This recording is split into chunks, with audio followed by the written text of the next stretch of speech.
People often argue over Android versus iPhones, but the real debate should be middle-aged Gen X morning shows versus Happy Hour. Guess who wins? We will let you decide. Welcome back to Happy Hour with Ryan Hoppy. Yes, now. What? Now. If I hit this button, boom, the whole program's gonna start. Okay, well, hit it. All right.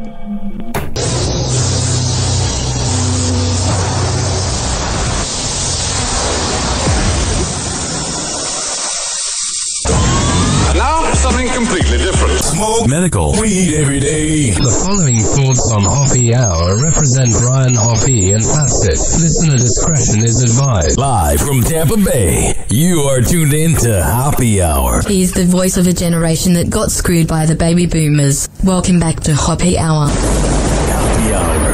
Happy Hour. Happy Hour starts in 4, 3, 2. Happy. This is Happy Hour with Happy.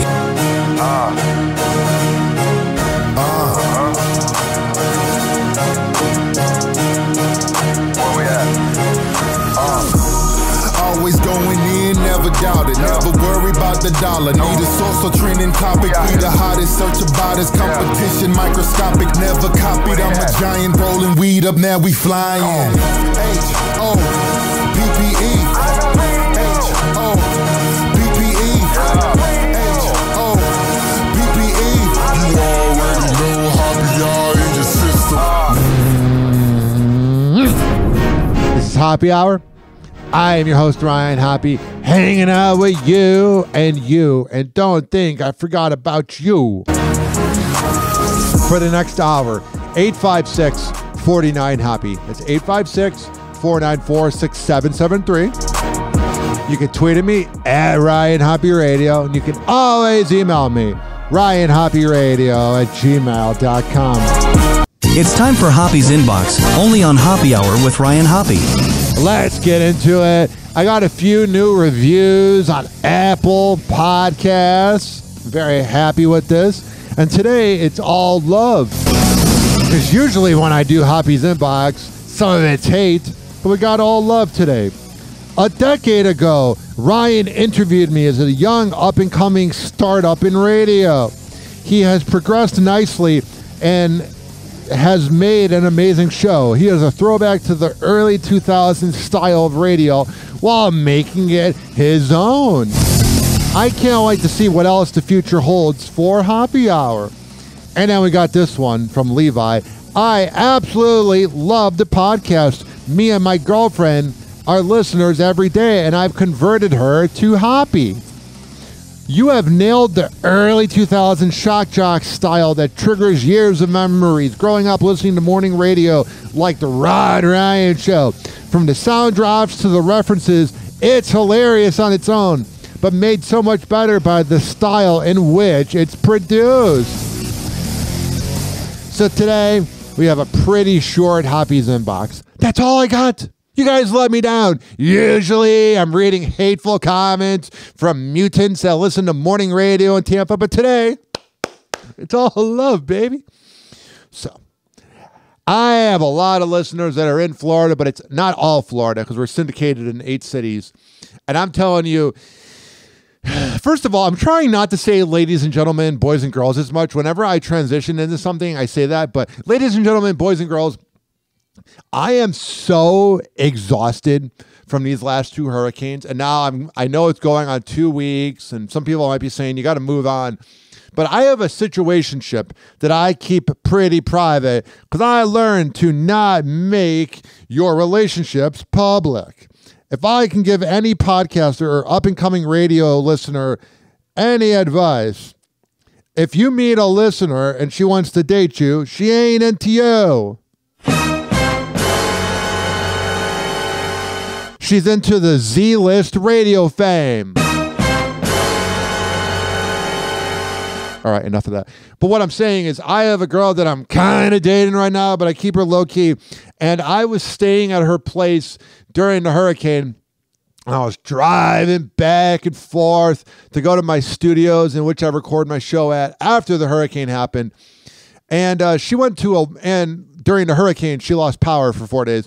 So whatever, power goes back on. Last week happens, everything's fine. Well, she goes to a wedding in North Carolina this past weekend. So it is what it is. She goes to the wedding, whatever.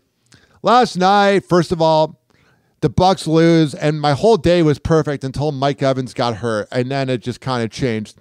Her plane gets delayed till her arriving around 11:50, so it's like 12:15, and I'm picking her up at the Tampa airport. Well, here's how this goes down. We go back to her apartment, which is about 25 minutes from the Tampa airport, and it was like a throwback to 2 weeks ago.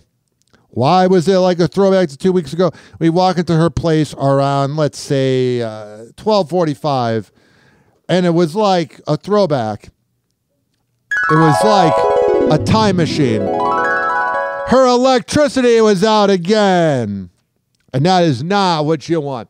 So then we were like, we're not sleeping here. It's a little too hot in here. But it was already hot in there because I was in there. I'm just kidding, but I'm not. So we drive about 30 minutes back to my place. We don't get back to my place till about 1:30, and then I went to bed around 2:30. And then today I woke up around 10:30, and I just am exhausted. I used to be able to go to bed drunk as hell at 4 o'clock, get up 4 a.m., get up around 11:30, and I was good to go.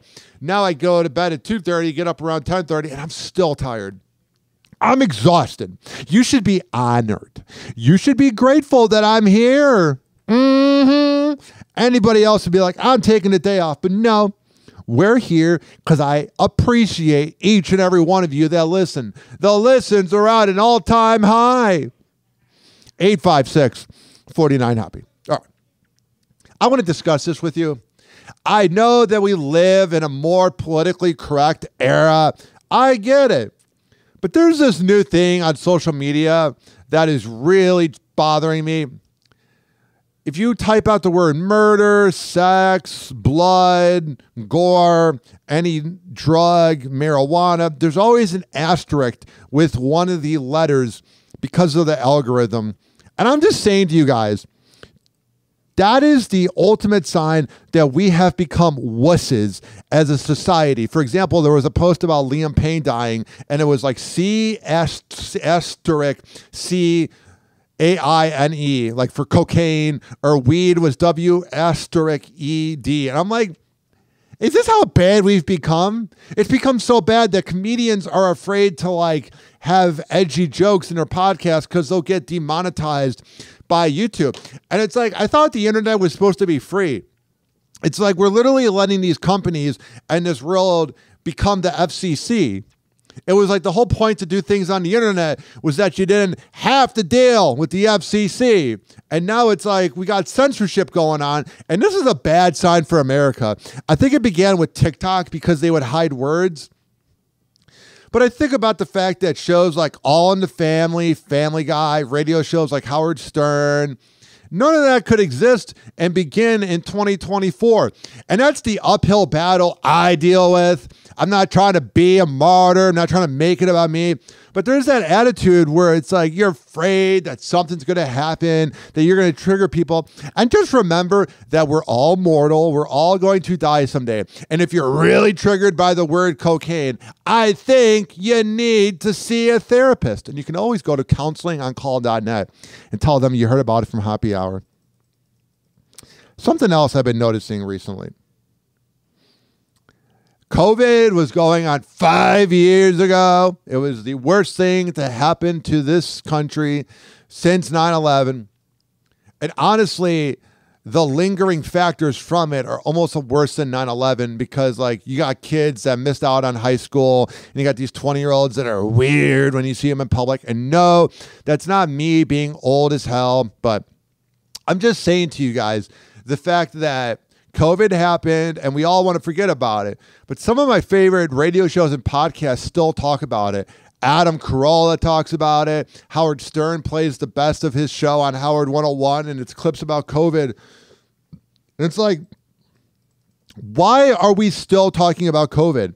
I see all the Republicans talking about it. That was horrible. My life wasn't that bad. I got into a relationship, so I was getting a lot of ass. And then I also got to move out of my apartment, and I was working in radio, and everything was closed for about 2 months. So it didn't really affect me. But I don't know why everybody keeps talking about it over and over again. Let it go. I don't think any of us want to remember it. And if you do, you are literally living in the past. That would be the ultimate definition of living in the past, is if you keep talking about COVID. Don't think about it this way. Were we talking about 9/11 in 2007? Like we were, but we weren't divisive about it. But we become such a disgusting country that all of a sudden, ladies and gentlemen, boys and girls, there I am. All of a sudden, everybody wants to make it political. And it's like, that was 5 years ago. Stop it. Stop. I'm tired of it. Move on. Okay? Does that work for you guys? I hope it does, because if it doesn't, deal with it anyway, because I am the authority on all things in this world. I am never incorrect, even though in high school I said that Kyrie Irving would be a bust in basketball. So sometimes I am incorrect. Speaking of basketball, I'm so excited. The NBA returns tonight, and I am the one person in Tampa Bay that cares. But I should stop mentioning Tampa Bay since my show is worldwide. So maybe you do care and where you're listening at. Let me know what your team is. 856-49-HOPPY. It's 856-494-6773. Right now in the top secret Hoppy Studios, the Hoppy Hour Megaplex, I have NBA TV on the 55-inch screen TV, and they're talking about Zachary Rosicher from the Atlanta Hawks and what he's going to be. But NBA TV this offseason has been atrocious. Why has it been atrocious? Because they've been showing the WNBA. And if my girl Caitlin Clark's not playing, I don't give a flying F. But you get 82 games in the regular season of just basketball, people going up and down the court. But seriously, the WNBA is like, oh, we should be paid as much as men. We should be treated the same.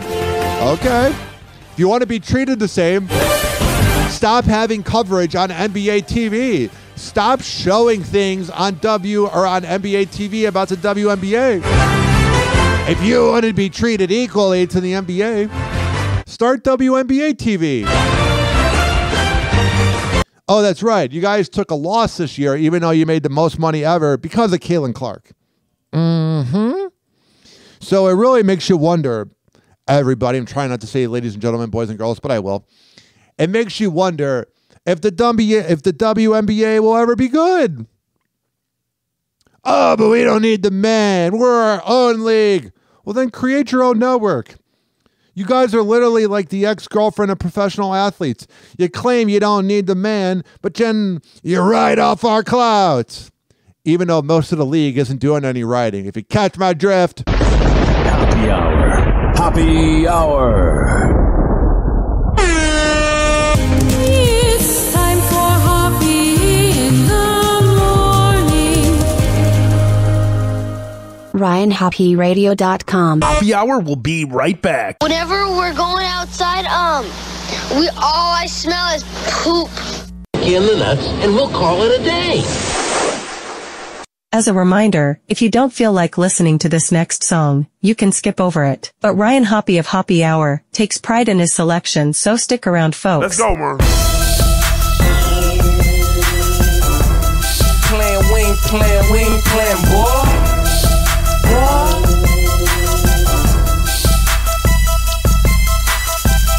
What you saying, boy? LEP, bogus boy. Boy? Got this one, Laro. Yeah. Rap don't work, Back to the project. With some baking soda slaving over that pirate. I still gotta make quota, so now I'm back to doing what I was doing before I even knew how to rap. What was that? Follow you round, find out where you hide it at. Okay, tell you off, turn around, make you bad back. That's right. Matter of fact, tell whoever you plug with. They try to tax me, I get on some stick up shit. I say it's a goal to run in your crib, lay you on the floor, put the pole in your rib, like you know what this is, homie, open that safe. You either lower that quick or catch a hole in your face. See, around the way I'm known for doing home invasion. All types of grimy licks, nigga, you name it. Bout business, gotta get it, pimpin', I'm bout money. It's what'll happen if this rapping shit don't work out for me. Rap don't work, it's back to the block. I'm in the kitchen, nigga, cooking the rocks. We make it pop, pop. I'm good with the pop, now what it do, we ready to rock. I keep the paper on my mind, stay on the grind. You never catch a hustler struggling, that's out of line. I'm steady flipping zippers, you flipping dimes. And I bet you ain't with a chopper, ain't precise it in mine. Still cock and squeeze, I ain't gon' talk about it. I treat this money like the fop and never leave without it. Yeah, if you got it, and I'm feeling like I want it bad, I stick his ass up fast for that little cash. Give it up, you want it done right, better do it yourself. The more mix you hit it with, the quicker it melt. I'm in the telly with some baggies in the digital. County in the back mixing up the chemicals. Yeah, if rap don't work, a nigga still gotta eat. You wanna be Big Ruger, keep a lot of heat. Yeah, even my baby mama keep it in the baby seat. Show money, blow money every other week. Rap don't work, it's back to the block. I'm in the kitchen, nigga, cooking the rocks. We make it pop, pop. I'm good with the pop, now what it do, we ready to rock, rock. If rap don't work, I ain't finna trip. I'ma take it to the block and chop another zip. Fat rat sitting back watching Dro tip. $100 bills busting out the money clips. Another hit, check the spins on the BDS. I'm a star and they ain't see me on the TV yet. Even if it's wet, I'ma make it flip. Rap don't work, it's back out of town taking trips. There he is, come on. Hey Mooney, I see you got your buzz up, but if rapping don't work for you, what you gonna do? Back to the block, baby. There you have it. It's back to the block. I'm in the kitchen, nigga, cooking the rocks. We make it pop, pop. I'm good with the pop. Now what it do, we ready to rock.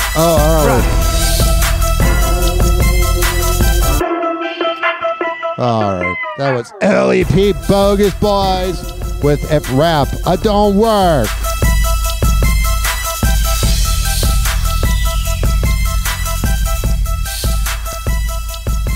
Happy Hour will be right back. Hello again. It's your favorite San Francisco DJ, Hammer and Hank. I may look normal, but the truth is, I have a condition known as autism. That's right, it's a condition, not a disease. Fact is, autism can strike anyone, regardless of who they are. People with autism normally have difficulties in verbal and non-verbal communication skills, social interactions, and leisure activities. In a recent study, people with autism are less likely to have a job and more likely to become homeless. I beat the odds by having loving friends and family, having a college education. I have even worked in the San Francisco Bay Area as an honored personality for many years. Always remember that people with autism want the same things as you, to be happy and successful. To find out more about autism, please contact your local mental health center or visit autismspeech.org. This is Hammer and Hank, and I appreciate your kindness.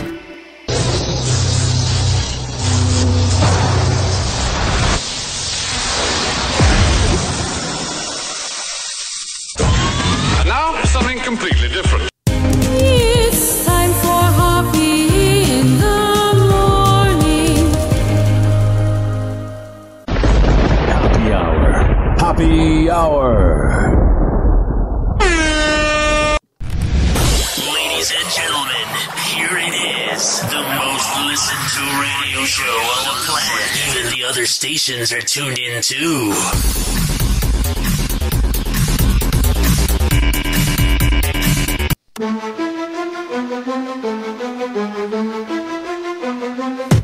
Count countdown, clock ticking, happy hours on the prowl. 10 seconds left, set to take back the dial. All right. Celebrity gossip, date, wow. Sex talk spicy, every moment ain't mild. Nothing but juicy, the story's about to drop. 9 seconds, lean in, don't let the beat stop. Raunchy discussions like the cherry on top. Happy hour, Ryan's here, rising to the top. 8 seconds closer, hear the crowd cheer. Ryan Hoppy's back, the moment draws near. Celebrity drama, it's all crystal clear. Tune into the Hoppy Hour, the champ is here. 7 seconds, we're ready for the tease. Lost loves and scandals, calling out the sleaze. I am pouring out the truth, never serving it with ease. Yeah. Hoppy's got the juice, bringing them to their knees. 6 seconds left, like a rocket to the floor. Date night secrets, what y'all waiting for? Sex chat, sizzle, talk dirty, can't ignore. Ryan Hoppy, break it down, always room for more. 5 seconds now, feel the tension. 856. Eyes on the prize, no 49 Hoppy. eyes. It's 856 494 Guys. 6773. Spark up fresh vibes. You can tweet at me at Ryan Hoppy Radio. You can always email me, RyanHoppyRadio@gmail.com. Now let's discuss how insufferable Ariana Grande is. Whoa! Happy hot topic! This story is quite fascinating. It's Elvira versus Ariana Grande. This is not the war I would have expected in 2024. Ariana Grande responds to Elvira after the Mistress of the Dark recently called out the singer as one of her most disrespectful celebrity encounters.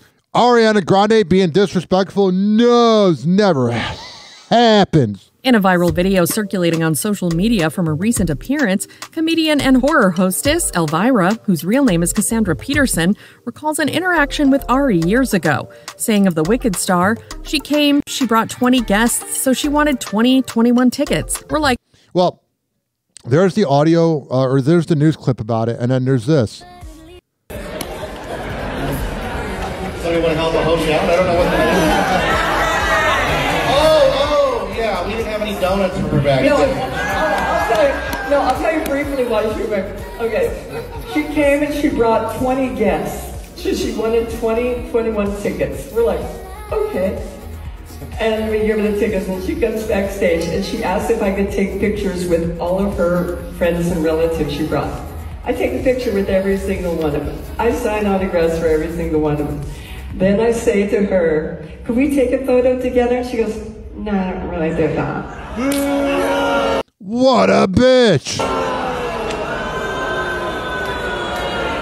Elvira's prettier at 70 than you are at 31, Ari. I mean, come on, okay?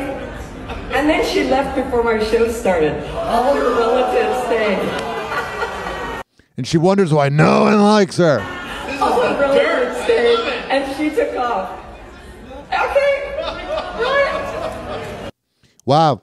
If you would have told me on my bingo card for this year that it would be Elvira versus Ariana Grande, I would have not thought that.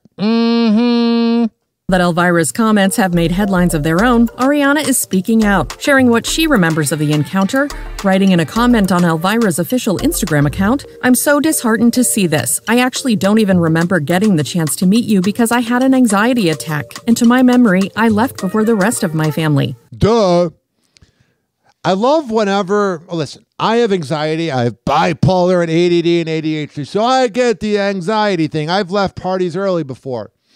But I always kind of say goodbye. It's kind of half true. Sometimes I do the Irish goodbye of when I used to drink. But what I'm saying is, I wasn't going there, like, if I leave a party, it's not like the party's getting shut down. It's just less tall. But, like, you made her do all these things for you, and then you use anxiety as a crutch. That is the problem with people that use mental health to excuse their awful behavior. It's like, shut up. Ari adds, "This was around 7 years ago, and at the time, I was really not great with being in public crowds or loud places. But if I'm misremembering this moment, I sincerely apologize for offending you so." The singer then says to Elvira, "Thank you for being so nice to my mom. She told me how lovely you were. She might have different feelings about that now, but..." Oh, what a bitch. Shut up and go cheat on your boyfriend like you've cheated on everybody because you're a... I have to be careful what I say in 2024. Here's the thing, though.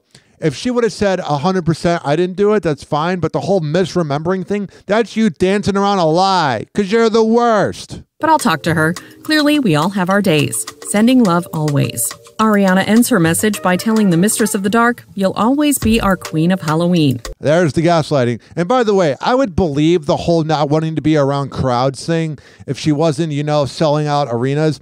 Like, I was listening to Howard Stern, and he said he felt anxious whenever he was behind the scenes at David Letterman's show. That's a truly anxious person. He doesn't leave his house. Ari, you perform in front of millions of people. Shut up. Elsewhere in the comments of the post, fans are defending both celebs, with one Team Elvira fan saying, "Why would Elvira lie?" The fan asked, "She doesn't need to gain fans off telling this story. She was simply just telling the story." Also, her fans are older. They're not going to be listening to your music where you're never the problem. You're such an angel. While another chimes in with, "Elvira forever, Ariana never." Hell yeah, I'm down with that. Man, I love Elvira. Everybody knows that I love older women, but oh my goodness. Come over here, Elvira. But Ari stans are coming to her defense as well. Oh, let's hear these simps, these beta males, and these females that are going to be defending her. With this user declaring she has every right to say no to a picture. But okay, this is the problem. You can say no to a picture if you don't bring 20 people and then take a picture with everybody else. That's the stupidest Gen Z comment ever. And so she wanted all the free perks, but then when it was time for her to take a picture, no, I'm above it. I'm going to go cheat on my boyfriend. No to a picture. And several pointing out that the timeline indicated by the singer appears to place the Elvira incident in the same year as the 2017 Manchester bombing at the UK arena she was performing at. Okay, that's fine. But you're taking a picture. You're not doing a Q&A with Elvira. You're taking a picture. And we know she loves taking selfies, so you don't mind taking pictures. You just got caught in a lie because you're kind of a bitch. 22 people, many of whom were young fans, were killed. All right. It just drives me absolutely, positively off the wall whenever people make excuses. And they try to say, oh, it's my anxiety. No, you're just a bitch. You're just a bitch. There's no anxiety there. I'm sure you do have anxiety, but that's not an excuse. You're just a terrible person. Whoa! Happy Hot Topic! You have something huge coming up, which is a documentary about P. Diddy, Puff Daddy, P. Diddy. Yeah. Did he do it, right? I know you've been heavy on social media. It's Entertainment Tonight talking to 50 Cent. He did it. And I'm the only one who's been vocal about this long before. That's 50 Cent on the Enthusiast podcast earlier this month, defending why he's always been outspoken about longtime rival Sean Diddy Combs. 50 Cent may not be the best rapper of all time, even though I'm a huge fan, but he is a successful businessman, and let me tell you, he's been calling out Diddy since the beginning. Now, the rapper's doubling down on his feelings in a new interview with People. I'm not panicking. They are. Following Diddy's arrest for allegations of abuse, which he has vehemently denied, and stories of wild parties coming to light, 50 tells the outlet, "It seems like I'm doing some extremely outrageous things, but I haven't. Makes sense. It's really me just saying what I've been saying for 10 years. 50 Cent is the original troll, and he's good at it because he doesn't do slander. He does the truth. They don't want me to throw the parties no more, but we ain't gonna stop. We gonna keep on having fun, bringing people. He just sounds like a rapist, Diddy does. Together from all walks of life. 50 adding, I'm like, yo, it's just my perspective because I stayed away from that stuff the entire time because this is not my style. That is good that 50 Cent's not a pedophile. We applaud you for it. Was there a reason you never went to those parties back in the day? I'm just not with all that freaky like all of the stuff that he's doing. I'm not into that type of stuff. I'm just... He likes traditional sex. A little more, maybe you could say basic or normal. Yeah, and this alleged feud between 50 and Diddy goes way back. Here he is addressing it on Real 92.3 nearly a decade ago. No more puffy juice, no more puffy juice. Oh, really? And, just different things that's not really beef though. That's just competitive. So you and Diddy, you and Puff cool? No, I don't really rock with him like that. Okay, we are not the same. But I mean, we are not cut from the same cloth. Work hard. Yeah, and you know, I mean, I respect that. I don't never hit him with no, nothing. I don't even think of no other man. I wonder if Charlemagne, because this is on the Breakfast Club. I wonder if Charlemagne went. And besides, If I'm thinking about another man, I'm thinking about uplifting. No, you're not. Well, maybe I was going to make a lifting. I don't know. I was going to make a joke about gay sex. That's Diddy 3 years later on The Breakfast Club, also talking about his beef with 50. At the time, he claimed there wasn't any. I don't have no beef with I don't know why. With 50. That's a narcissist lying. He loves me. No, he doesn't. Everybody throws around the word love so much. It waters down the word. He loves me. Do y'all really can't have see a it? beef? You really, hold on, you really think that's hate? You really, when you really... Yeah. We really think that. Break it down. You've been out here a long time. You know he loves me. I don't think he like you. You know he loves me. I don't think he's a weird guy, man. he like Okay. People love tragedy.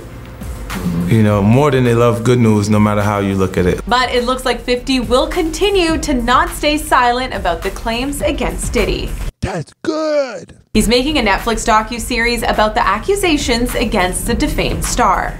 I'm announcing the unsealing of a 3-count indictment. All right, we've seen that clip before. And then, right here, he has 7 new lawsuits.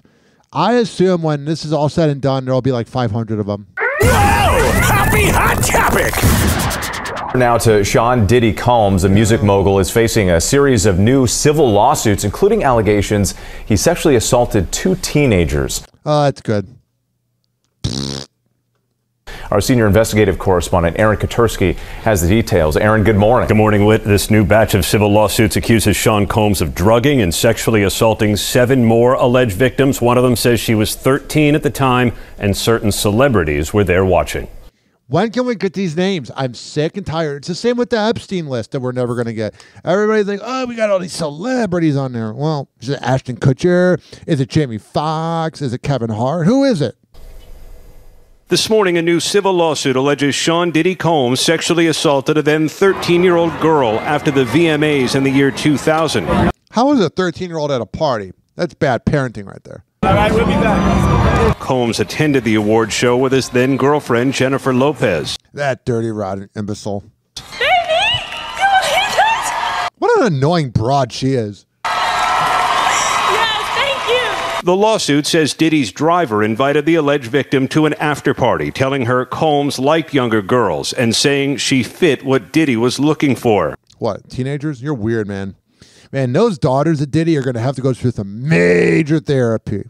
At the party, the lawsuit says the teen accepted a drink and went to lie down, feeling woozy and lightheaded. Combs allegedly grabbed the teen, saying, "You are ready to party." The lawsuit says the teen was sexually assaulted by a male, identified as Celebrity A, while Combs and a female, identified as Celebrity B, watched. Combs then allegedly assaulted her, while Celebrities A and B watched. The new civil lawsuits accuse Combs of sexual assaults over more than 2 decades, from 2000 to 2022.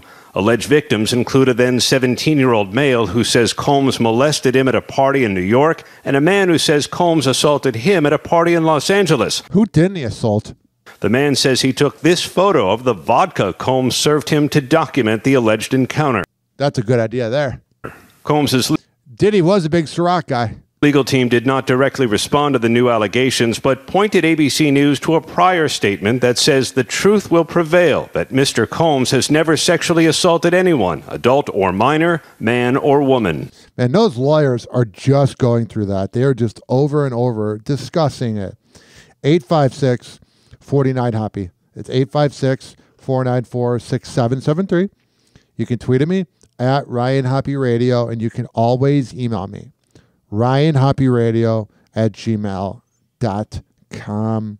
It's very hard to go from talking about Diddy to other things, so we're going to take a break. 856-49-HOPPY. It's 856-494-6773. You can tweet at me at Ryan Hoppy Radio. You can always email me, RyanHoppyRadio@gmail.com. This show is for the hard-working average Joe and Jane that grind in life. I don't care if you live in the U.S. or the U.K. As long as you're listening, that's all that matters. We will be right back on Hoppy Hour after this. Do not touch that radio dial or that streaming device. However the hell you're listening to my show, known as Hoppy Hour with Ryan Hoppy. We'll be right back. Hang on.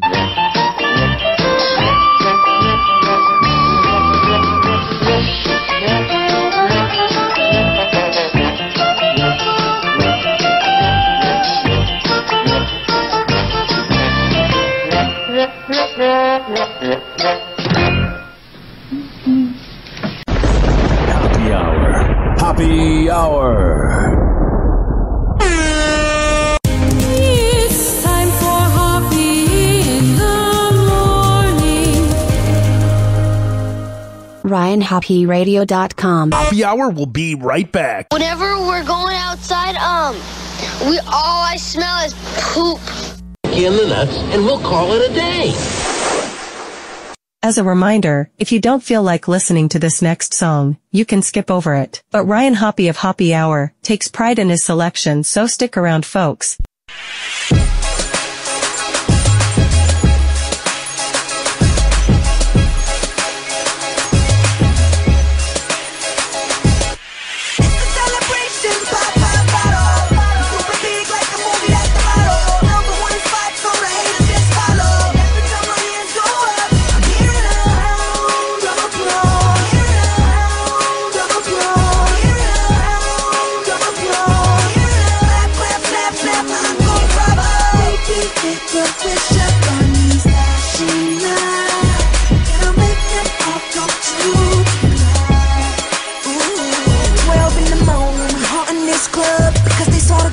Phantom pull up, and ladies, if you're single, run the VIP.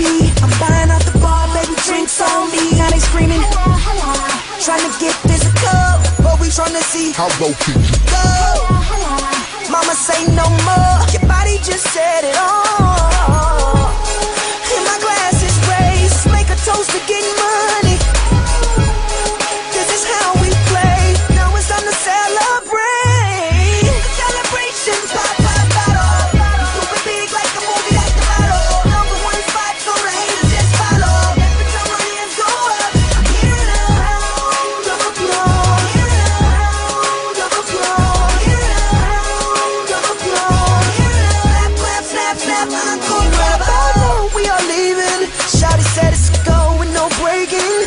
Trying to take a pic with her phone.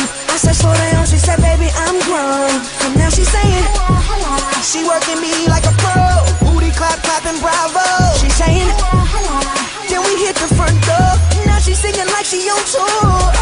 And my glass is raised, make a toast to getting money. This is how we play. Now it's time to celebrate.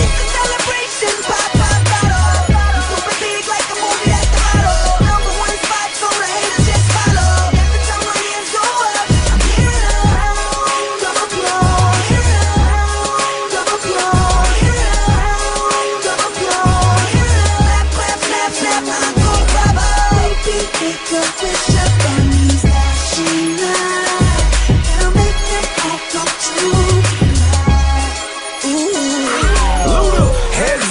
Money out the a-hole, looking like I got Mother Nature on the payroll. It stay raining, but Luda keeps signing, cause me and Shock Zoo went half and bought an island. Chris cut $500,000 for the watch, whipping 100-foot yachts up to 55 knots. 10 years been paying my dues, hoes get it right, paper long as Penelope Cruz knows. 10 and a half alligator boots and tailor-made water repellent cashmere suits. He's so boozy, all in the jacuzzi, such a Virgo, and that's why he's so choosy. I like her, but I'm digging you too. Y'all can do me like a wishbone and break me in two. Come one and come all of the time, cause my bottle service look like an assembly line. Right? Celebration pop, pop, bottle. Super big like a movie that's the number one spot for the haters, just follow. Every time I hear Oh, yes. Singer, Ray J.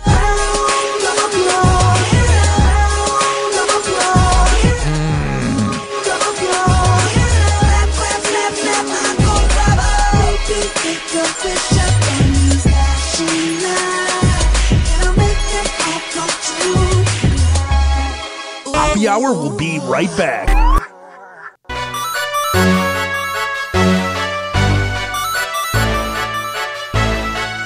Oh, yeah. Let the beat drop.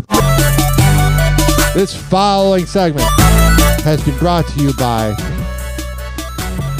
DZ Beezy Honey at dzbeezyhoney.com. When I tell you they are the best Delta 8 CBD honey around, I'm a man of my words. Lollipop, lick the lollipop, the rapper.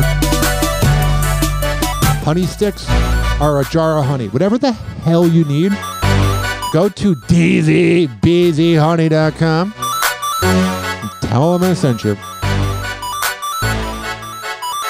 All right, enough of that. We're going to come back and we're going to talk about the Miami Dolphins with Frank the Cava OG, GM of the Chill Room of Pinellas Park.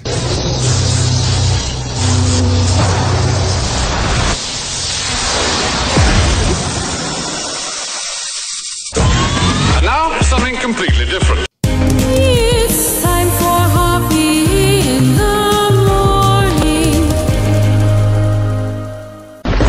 Happy Hour. Happy Hour. Ladies and gentlemen, here it is. The most listened to radio show on the planet. Even the other stations are tuned in too. What's going on? This is theme to Happy Hour. Oh, sure. Time to laugh with Ryan's power. Thank you. Fun and silly jokes. Whatever. Happy Hour loves its folks. Oh, sure. Happy Hour. Yeah. Happy Hour with Ryan Hoppy. Yeah, he's the topper. Grab your drinks and join the crew. Crazy stories just for you. Ryan's here to make you grin. Let the Hoppy fun begin. Happy Hour. Happy Hour with Ryan Hoppy. Laughs are never sloppy. Whoa! Happy Hot Topic! Miami has the Dolphins, the greatest football team. We take the ball from goal to goal like no one's ever seen. We're in the air, we're on the ground, we're always in control. And when you say Miami, you're talking Super Bowl, 'cause we're the Miami Dolphins. Miami Dolphins. I am. Miami Dolphins #1. All right. Yes, we're the Miami Dolphins. Oh, sure. Miami Dolphins. Yeah. Miami Dolphins #1. Alrighty, right here on Happy Hour. Let me grab this microphone. It's Frank the Cava OG, GM of the Chill Room of Pinellas Park. And before we get to the news clip about Tua, he's the biggest Dolphins fan I've ever met, and he's going to give us his Frank the Cava OG update on the Dolphins. Not only the biggest Dolphin fan, I am the Dolphin, the one and only. Listen, Tua Tagovailoa is a man that loves football. He's been playing it since he was little. He's going to play it until the day he dies. If you watch his interview the other day, his first interview since the last concussion, he basically said, I love this game to the death of me. That's all you need to know. The man is going to play until he can't play any longer. He's going to bring the Dolphins back. Not sure if this team is going to do anything spectacular this year, but it'll be nice to see Tua back behind the center, playing quarterback, throwing the ball to Tyreek, throwing the ball to Waddle, getting it out there and doing what he does best, playing football. Thank you, Frank. Now go back to playing pool. If you want to go to the Chill Room of Pinellas Park, 6709 49th Street North, and that's in Pinellas Park, 727-827-2339 and thechillroom.com. All right, now here is this. Now to Miami Dolphins quarterback Tua Tagovailoa. He's set to return to practice this week after suffering a concussion, being sidelined for a month. This is his third concussion since entering the NFL in 2020. Victor Kendo has the story. Good morning, Victor. What up, Victor? Good morning, George. Tua Tagovailoa said that he never considered retirement, spending the last month meeting with several neurologists who he says all cleared him to return to football. Here's what I wonder. I'm not saying he's not cleared, but I wonder if there's a little bit of a peer pressure to clear him. This morning, Dolphins quarterback Tua Tagovailoa returning to football after being sidelined for weeks because of his latest concussion. I've been symptom-free from the next day. The sad part is I think he's going to really break down in his 40s and 50s. After the game on. Medical experts clearing Tagovailoa to return to practice Wednesday, aiming to suit up against the Arizona Cardinals Sunday. The medical experts have deemed it safe for him to return. So I don't mess with timelines or try to overcook or forecast. when you're saying that, it kind of makes me wonder if you are. It's kind of like Diddy saying he's not into guys on the Breakfast Club. If you're having to tell us that, you might be rushing it. You lean on experts. Despite growing calls for him to retire after suffering multiple concussions, Tagovailoa determined to keep playing. Well, the thing is, he also needs the money. Like, I don't understand this whole thing where it's like, oh, well, just retire. It's like, well, then I think if he retires, they're not going to pay him. I love this game, and I love it to the death of me. That's what Frank said. That's it. He suffered his third known concussion in the NFL on this That's the key word, known. play 1 month ago. Tua steps up, he's going to run for the first down and takes a shot at the 6-yard line. His fingers appearing to curl, going into what is known as the fencing response. That's not good. An immediate sign of neurological trauma. Well, hopefully everything works out. We're going to move on because we all know what happened. There's this headline here. Dave Portnoy gets complimented by Taylor Swift. Something else I didn't expect in my 2024 bingo card. Happy hot topic. All the Swifties being like, Dave, how was it? Recap. You went to the Eras Tour Miami night 2. It's really weird. 10 years ago, this guy was the most sexist person ever. Now he's a Swiftie. But I do like Dave Portnoy. It was spectacular. Barstool Sports founder Dave Portnoy shows off his epic souvenir from Taylor Swift's Eras Tour Miami stop, a handwritten letter from the singer herself. The self-proclaimed king of the Swifties receives a thank you note from Taylor, which he shares on his BFF's podcast Instagram account. Dave, Taylor's note begins, I'm so happy to have you at the show tonight. I wanted to say thank you for being so supportive, so loyal, and for having my back when a lot of people didn't. That seems like a shot at Kayla Nicole. Adding, I hope you have a blast tonight. Love, Taylor. There she is using that word love. Dave, I wonder if her and Travis have said it yet. Dave, clapping back at an online claim that he's a fake Swiftie, takes to Well, he might be a little fake. his Instagram account to recount his dreamy night at the Eras Tour, including the moment he received the handwritten note from Taylor's brother. I did get in the VIP section, which Well, yeah, you're one of the most famous people in sports. Of course you're going to get in. was amazing.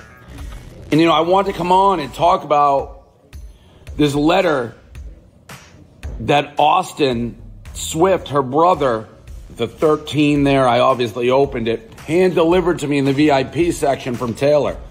But this girl, she's like, oh, Taylor hates him. They don't want him there. They don't like him. This letter from Taylor herself that was hand-delivered to me in the VIP section from the desk of Taylor Swift, songwriter, feline enthusiast. All right. So Dave Portnoy is a Swiftie. And then, happy birthday to you. Happy birthday, dear Kim Kardashian. We've seen you give head on tape. Happy hot topic. And I wonder if you use teeth. Kim Kardashian is celebrating her 44th trip around the sun She looks good for 44. I know it's plastic surgery, but come on now. in her birthday suit. The reality star steps into a translucent, skin-tight dress that shows off her famous curves, serene Yeah, I love those curves. Spank it. in another year. The flesh-toned ensemble features a plunging bodysuit over a sheer skirt that she pairs with a sparkling diamond cross necklace. Man, her boobs are about to pump out. Kim flaunts the sexy dress on her Instagram story October 21st, posting a video of herself taken in the mirror as she zoomed in on the eye-catching look. I'm not saying I'm getting turned on right now, but man, she looks good. She cheekily captions the video, quote, a birthday suit. Another photo posted to her Instagram story gave her followers a closer look at the top of her birthday ensemble, which she wore to a seated outdoor dinner. It's funny, in the comment section it says, but she complains about how much Bianca Censori, which is Kanye's wife, how little she wears. But then here's Kim wearing little clothes. It's almost like she's a hypocrite. Kim's longtime stylist, Danielle Levy, posted another view of her client's sexy birthday look on her own Instagram story, while seated next to her at the intimate dinner as a waiter presented her with a lit birthday cake. Mom Kris Jenner also posted several throwback photos in a birthday tribute to the beauty mogul. One is of the momager and Kim as a toddler with a birthday hat on, which So uncomfortable, the fact that the mom pretty much pimped her out. Kris captions, quote, happy birthday to my beautiful Kimberly. Another slide shows Kim posing with her two daughters as Kris writes, quote, All right, whatever. I have that saying, if I'm bored, you're bored. And that's very much a visual. This next headline kind of made me a little sad. Whoa! Happy Hot Topic!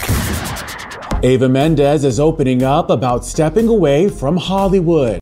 Seems like a lot of people are leaving Hollywood. Jason Segel, Eva Mendes.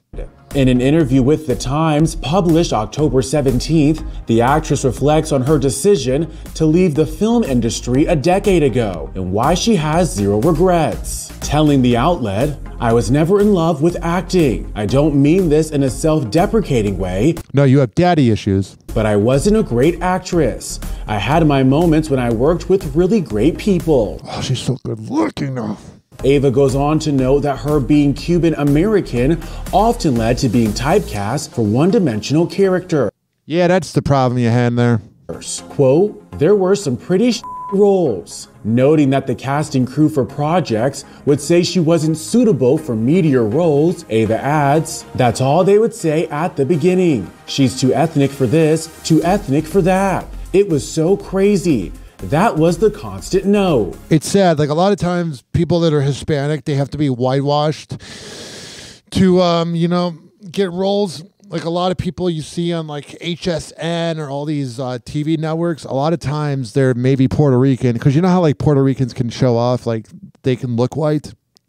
Poor Eva Mendes pretty much got blacklisted for being ethnic. It's kind of racist.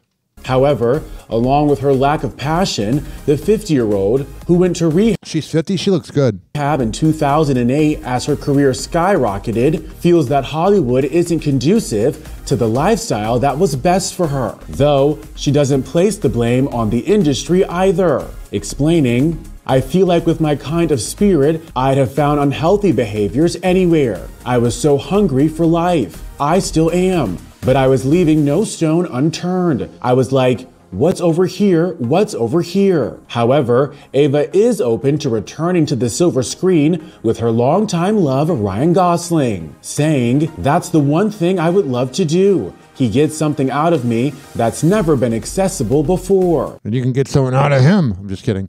I'm looking up on Google right now. She went to rehab for alcohol. That's good that she's sober. Alcohol is not worth it.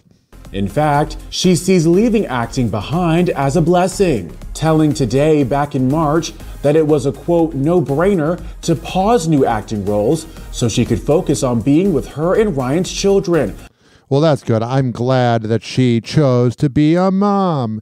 She's a good person. 856-49-HAPPY. That's 856-494-6773. You can tweet at me at Ryan Hoppy Radio, and you can always email me, ryanhoppyradio@gmail.com. Now, this next story kind of made me feel a little sentimental. I'm not the biggest fan of The Office, but I liked it enough. I just have raging daddy issues where I don't like that was my dad's favorite show, so I kind of, rebelled because I watched it first. Whoa! Happy Hot Topic!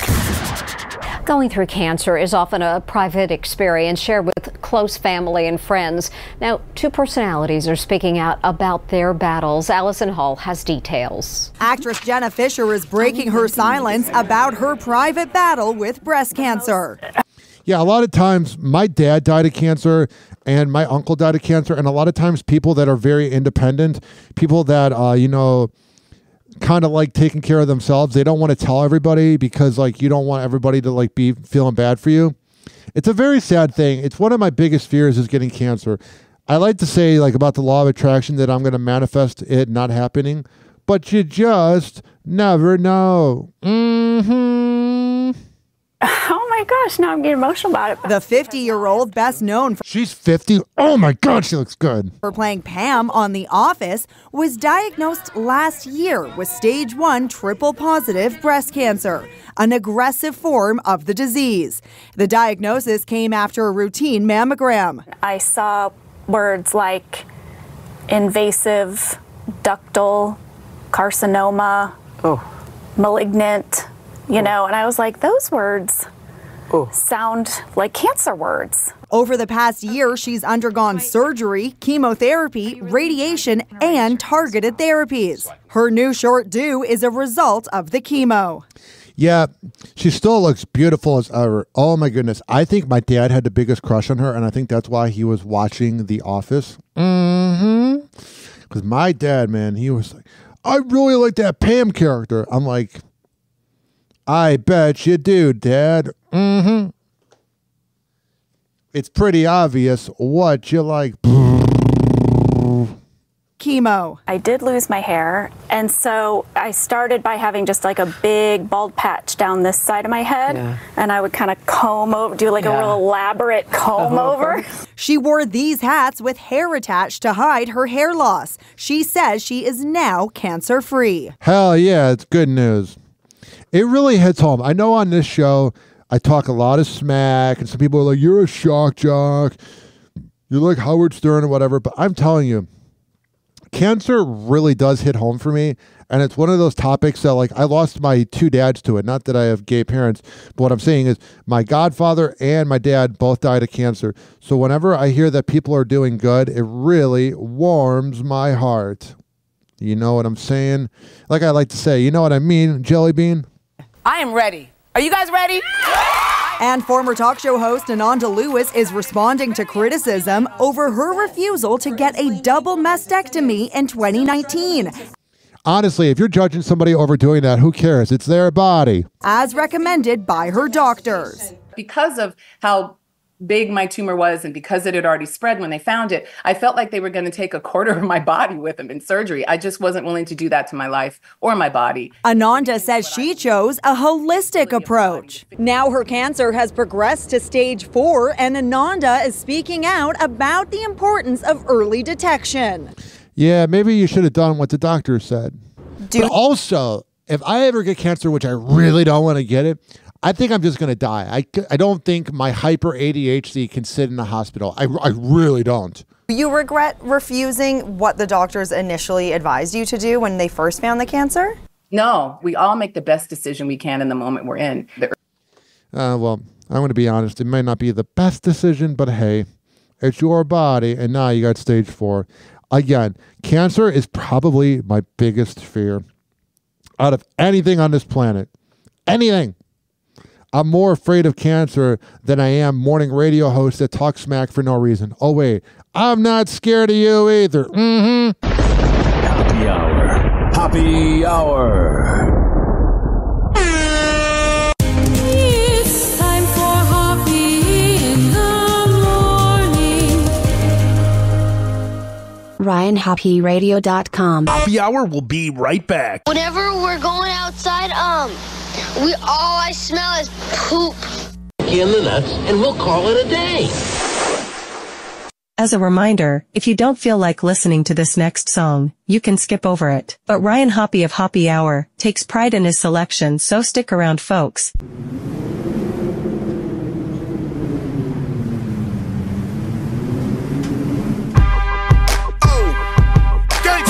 Y'all now tuned something beautiful right here. Something epic. This official. Matthias, let's make it. Look, I was being a nice guy. I leave that to them dudes that shoot hoops. I'd rather roll through in a new coupe with chicks that get 200 to do shoots. Rolling a shooby doobie while we listen to smooth grooves. Dude, I tried to told you I'm hot like magma and keep a mirror. I'm stashed up in the Dodge Magnum near the stash of the Magnums. Never know which one I'ma use. Right there, I got a couple people confused. Cause I never lose. Cause I never snooze. Pop shit, then I pop this shit, knock you out of your shoes. I shut down crews and rock tailor-made suits and Louis shoes. It's hard to do what I do. Stunning like Evel Knievel. Keep a watch face see-through. I do this for my people selling through they screen though. My mom said I was a walking felony cause I kept 16s in the closet like Kelly. Shop with the sellers. Dogs ain't barking at them, chickens ain't clucking at them, pigs ain't searching at them, birds ain't chirping. I'ma hurt them, mother, hurt them, mother, hurt them, mother, hurt them, mother. I'm a hustler for real. My dogs ain't barking at them, chickens ain't clucking at them, pigs ain't searching at them, birds ain't chirping. I'ma hurt them, mother, hurt them, mother, hurt them, mother, hurt them, mother. I'm a hustler for real. Nah, dog, I'm I'm not a mad rapper, I'm a disgruntled MC, and I teach you dudes about tussling with me. Truth is, I hate these marks. I should pull this jammy and spark and leave these rappers handicap park. And when you see your boy out, bow down and kiss the ring. With a crew about myself, I ain't worried about a thing. This is Shot City, man. Where the f you from? How your chick can't go if she ain't gobbling. My partner Supreme told me flows hard on these monkeys. I hit Pro Gyms and told them make my wrist chunky. Chain hung like donkey. And for them dudes who want it, nickname beautiful, keep them brass on me. Homie, I'm funky like woo. Leg shots to let you know that I'm serious. When them blocks get hot, I'm in the streets bare chested. I got money invested. These detectives. My dogs ain't barking at them, chickens ain't clucking at them, pigs ain't searching at them, birds ain't chirping. I'ma hurt them, hurt them, hurt them, hurt them, hurt them, I'm a hustler for real. My dogs ain't barking at them, chickens ain't clucking at them, pigs ain't searching at them, birds ain't chirping. I'ma hurt them, hurt them, I'm serious in this mother. I'm a hustler for real. This ain't the young and restless. You could say the drama like support boy. Put your life on pause like a comma. When you cutting corners and you stacking money, it's like intern comedians, man, they get to acting funny. I know the MCs, the real MCs. Same old same dude, man, them was shopping with me. Get a pumpkin head in front of your little daughter. You a broke pop machine, you out of order. I'ma come and get you. Don't make me hit your shells like a snail or an armadillo. Watch your blue lights with the blue films, like make him look like he got gills. This ain't artificial, man, this real. Throw him in Lake Michigan and hope the nigga can't swim. And if he can't, I guess he won't live. Giving names, get your change, he ain't hate a bill. They nothing, Charlie. Let's go. I am the grain. I'm a hustler for real. My dogs ain't barking at them, chickens ain't clucking at them, pigs ain't searching at them, birds ain't chirping. I'ma hurt them, hurt them, hurt them, I'm a hustler for real.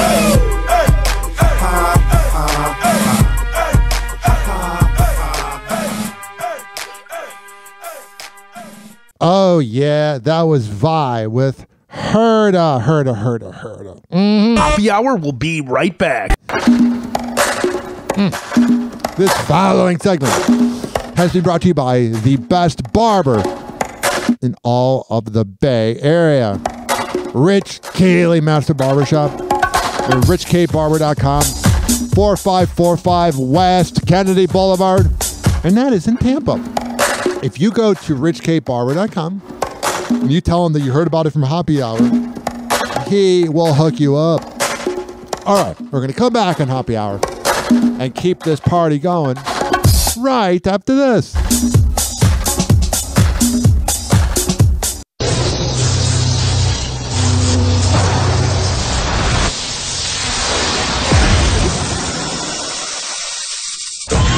And now, something completely different. It's time for Hoppy in the morning. Hey, this is Rick Rumble from Rumble in the Morning on FM 99 in Norfolk, Virginia. And you are listening to Hoppy Hour with my buddy Ryan Hoppy. Did you know Ryan Hoppy is bipolar? He loves it. No, he hates it. He loves it. No, he hates it. Get what we did there. Welcome back to Hoppy Hour with Ryan Hoppy. Happy Hour. Happy Hour. Ladies and gentlemen, here it is. The most listened to radio show on the planet. Even the other stations are tuned in too.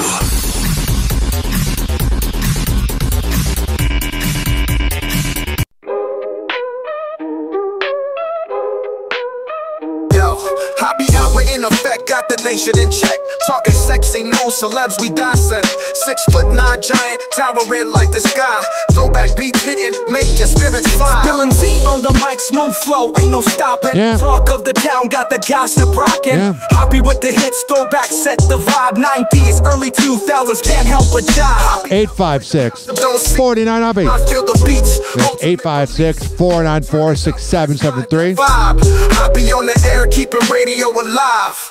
Sex tales, drama, scandal. You can tweet at me at Ryan Hoppy Radio. You're caught like a maze. You can always email me, RyanHoppyRadio@gmail.com. It's non-stature style large like King Kong. Switch the dial, You ain't gon' find none finer. Spinning classics, hit you with the headliner. Radio waves, we conquer and claim. Happy hour spreading wild like a flame. Happy hour where the gossip don't cease. Riding high, feel. Whoa! Happy Hot Topic! What the hell is going on with Cardi B? And for motherfuckers to pop up in my house with cops and child protective services because you motherfuckers want to do an anonymous call involving my children? Cardi B has a... I wonder if it was Nicki Minaj. Involving my children? Cardi B has a message for pranksters that take things too far. Oh, if she could talk about everybody else, but when it happens to her, I'm a victim. On October 21st, the rapper shares on her Instagram Live that an anonymous tipper called Child Protection Services to her New Jersey residence. That's not good. Regarding the safety of her and ex-husband Offset's 3 kids. He's not an official ex-husband. They haven't really broken up yet. Culture, Wave, and their newborn baby. Can you imagine being Cardi B and like all of a sudden Child Protective Services is at your house? And she vows to find the person who did it. What are you going to do? Slap them, talk bad about them on Instagram Live? Ooh, we're so afraid of you. When you mess with my fucking kids, I swear to you, I'm going to get to the fucking bottom of it. Okay? For you motherfuckers to do a little fucking prank call. Yeah. What is it? CPS, Child Protective Services? Yeah, you should probably know what it is. For Child Protective Services to come to my fucking house, not my house, my gated mansion. Oh, cool. You got a mansion, Cardi. Your crap still smells. No one's impressed. Wow, you got a mansion because you rap about your wet vagina. Cool. At 11 p.m. while my children are sleeping because there's an anonymous call that there's been going on that my kids have been getting abused and beaten. Are you fucking dumb? Cardi does note that callers would occasionally order food to her house, which she thought was funny, but now the pranks have gone too far. First of all, I'm the only colored person, and I'm the only person that is Latin, that there's black people in my house. Her grammar's terrible. It's almost like she's a former stripper that used to rob the men she slept with. That it's in the whole neighborhood. I mean, I'm sorry, I'm f***ed up. Yeah, it's probably something you shouldn't be admitting with CPS at your house. Oh, I'm effed up. That's the problem. You admit too much on social media. We are the only colored people in my neighborhood completely.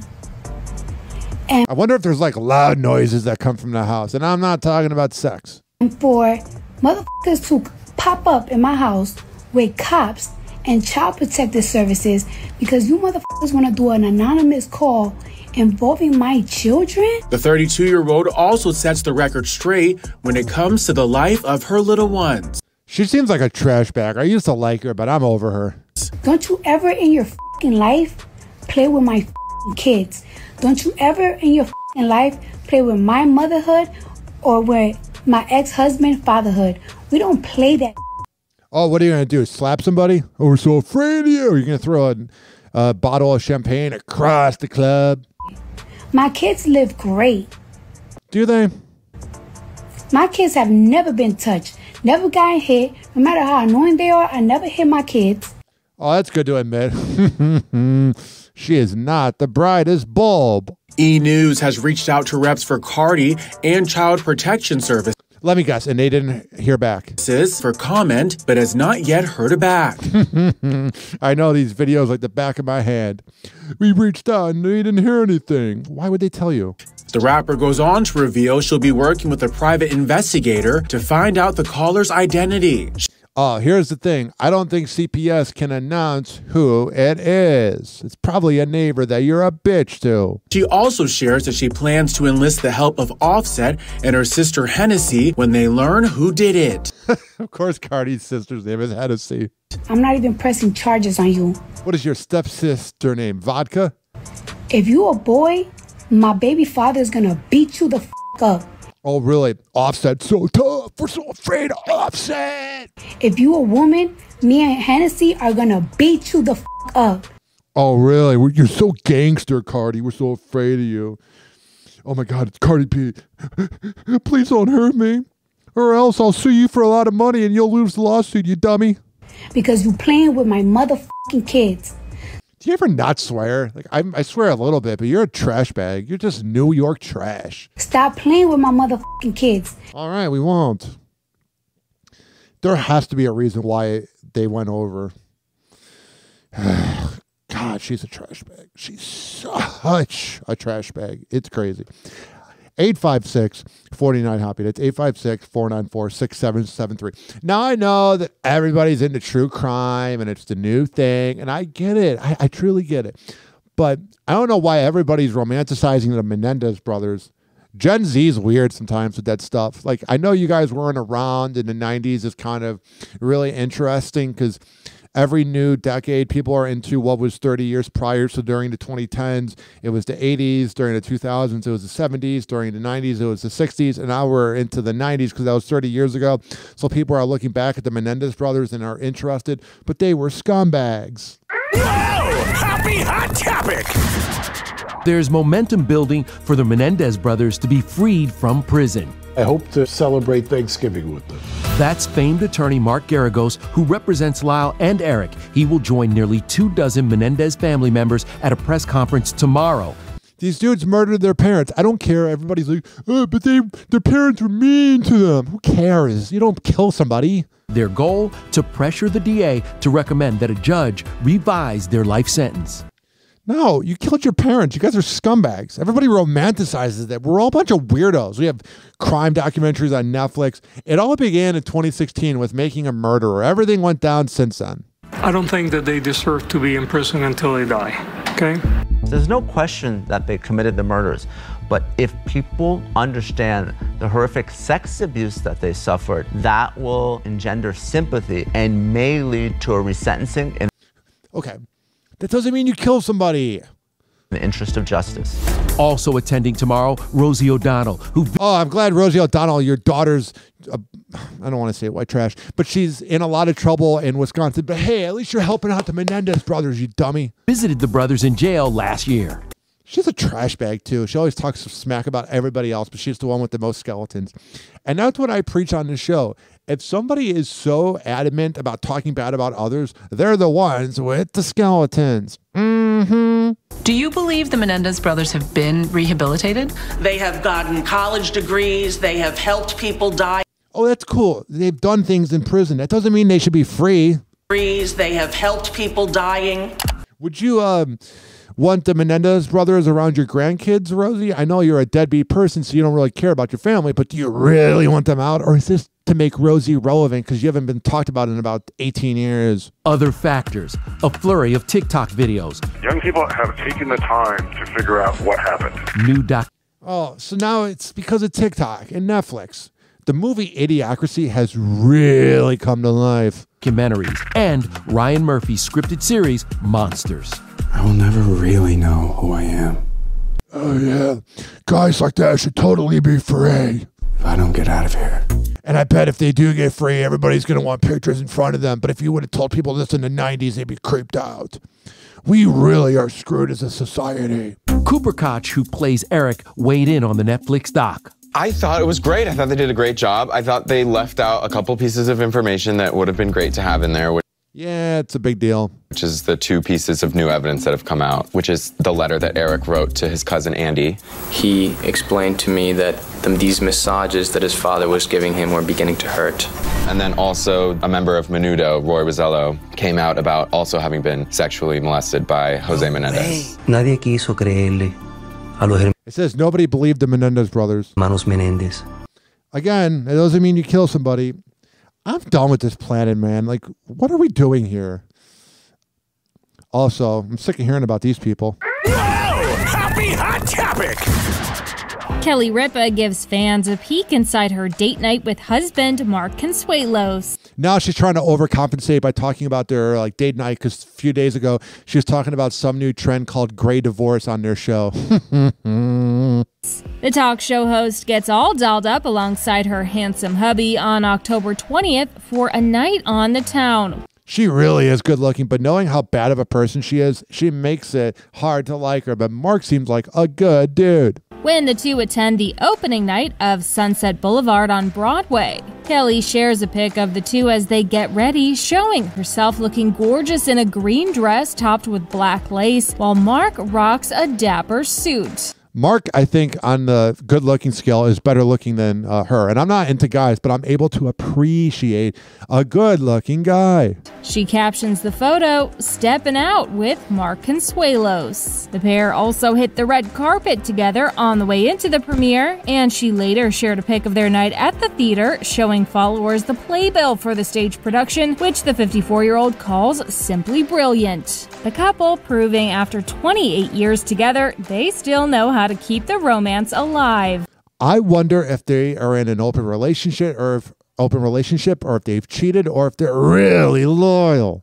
The co-hosts even showed fans there's no need to worry about their future together when the topic of divorce came up on a recent episode of Live with Kelly and Mark. I'm telling you, though, the two breakups I've had, the idea of like, what if we did break up always comes up. I wouldn't be surprised if they broke up or if they sleep in separate beds. It feels a little forced on Kelly's part, and Mark's just like, whatever. Anyway, a gray divorce is, of course, defined as people in a long-term marriage, usually above the age of 50. They're saying that empty nest syndrome can contribute to that. That's Sometimes a real thing. Relationships are so built upon the children that once the children leave, the couple finds that they no longer have anything in common. We still have a lot in common. Okay. Yeah, that was a weird segment. I don't even know who you are anymore. I don't even know. It's Who like are you? I come to work and it's like I'm married to a stranger. Who are you? I can't tell if that's real or if that's just a bit. You dished to E! News back in April about their go-to advice for building a romantic relationship in the public eye. You know, I just feel like a good marriage comes from within and from inside. It doesn't matter what business you're in. All right, I'm sick of hearing her. That voice is it's just annoying. Here's some more stuff about Tua. Tua Tagovailoa says he has been symptom-free since the day after his most recent concussion and never considered quitting football. I appreciate your concern. I really do. I love this game, and I love it to the death of me. That's it. Tua steps up. He's going to run for the first down and takes a shot. The Dolphins franchise quarterback missed 4 games after this on-field collision, the third diagnosed concussion of his young NFL career. Many around the league urging him to put his health first. I'll just tell him to retire. It's not worth it. Of course, the coach of the Raiders would want him to retire. Please, you're really good. Get out of here. It's not worth to play the game. Yeah, of course, all the other teams that are like afraid of how good he is want him to quit. Please don't be here. I haven't witnessed anything like I've seen that's happened to him 3 times. Scary. But Tua says he's determined to keep playing. Do I want to be, known for this? No, I don't. But that's the cards I've been dealt with. He's going to regret this later on. Miami's head coach Mike McDaniel says. Okay, so I was getting to the point where it said if he'll wear a Guardian helmet, and he said nope. This guy really does describe dumb jocks. I mean, the fact that you don't even think about doing it. All right. We've waited long enough. Let's do some Trump news, unfortunately. Whoa! Happy Hot Topic!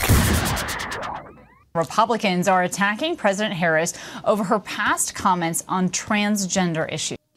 I don't know why the Republican Party is so obsessed with transgender people. If they're not forcing it upon you, who the hell cares? You weirdos go, oh, well, God cares. Where does God care? You don't even know if God's real, and you're basing it off of being a bully. A lot of these people that hate on transgender people are recovering bullies who think that Elon Musk is amazing. You're a bunch of mutants. You're a bunch of transphobic and homophobic imbeciles. Just being honest. Take a listen. Kamala supports taxpayer-funded sex changes for prisoners. Surgery. Okay, if they want to change their gender, that's not your body. You're the same weirdos that tell somebody what to do with abortion. Let it go. It's not the 1960s anymore. For prisoners. For prisoners, every transgender inmate in the prison system would have access. Now, according to NPR, these ads have aired more than 30,000 times, including in key battleground states with a focus on NFL and college football broadcasts. ABC News Deputy Political Director Avery Harper is joining us now for more on this. So, Avery, is it possible that this issue is a sleeper issue of this election, that perhaps people are not paying enough attention to it? I don't think so. You know, when you look at polling across the board and we talk about the issues that people are using to figure out exactly who they're going to cast their ballots for, this issue is nowhere near the top of that list. Yeah, it shouldn't be. We have inflation at an all-time high. We have Florida burning to the ground. But hey, let's talk about what someone wants to do with their gender.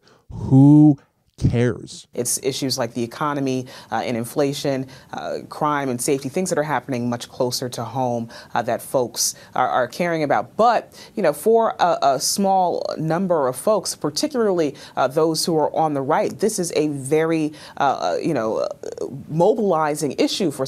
I worked in Republican radio for 6 months, and I wish them the best, but this was all they talked about every single day, even though Trump has been known to hang out with Jeffrey Epstein and to hang out with Diddy. But hey, people want to change their gender. Some of these folks. And so it has played an outsized role on the right throughout the primary and now here in the general election. And I think the Trump campaign is betting on, getting folks out to the polls using this fear of what could happen under a Kamala Harris presidency to. All the conservatives do is build their life on fear. It's fear-mongering. Conservative radio, conservative press, conservative TV, you're a bunch of morons. Turn their supporters out to the polls.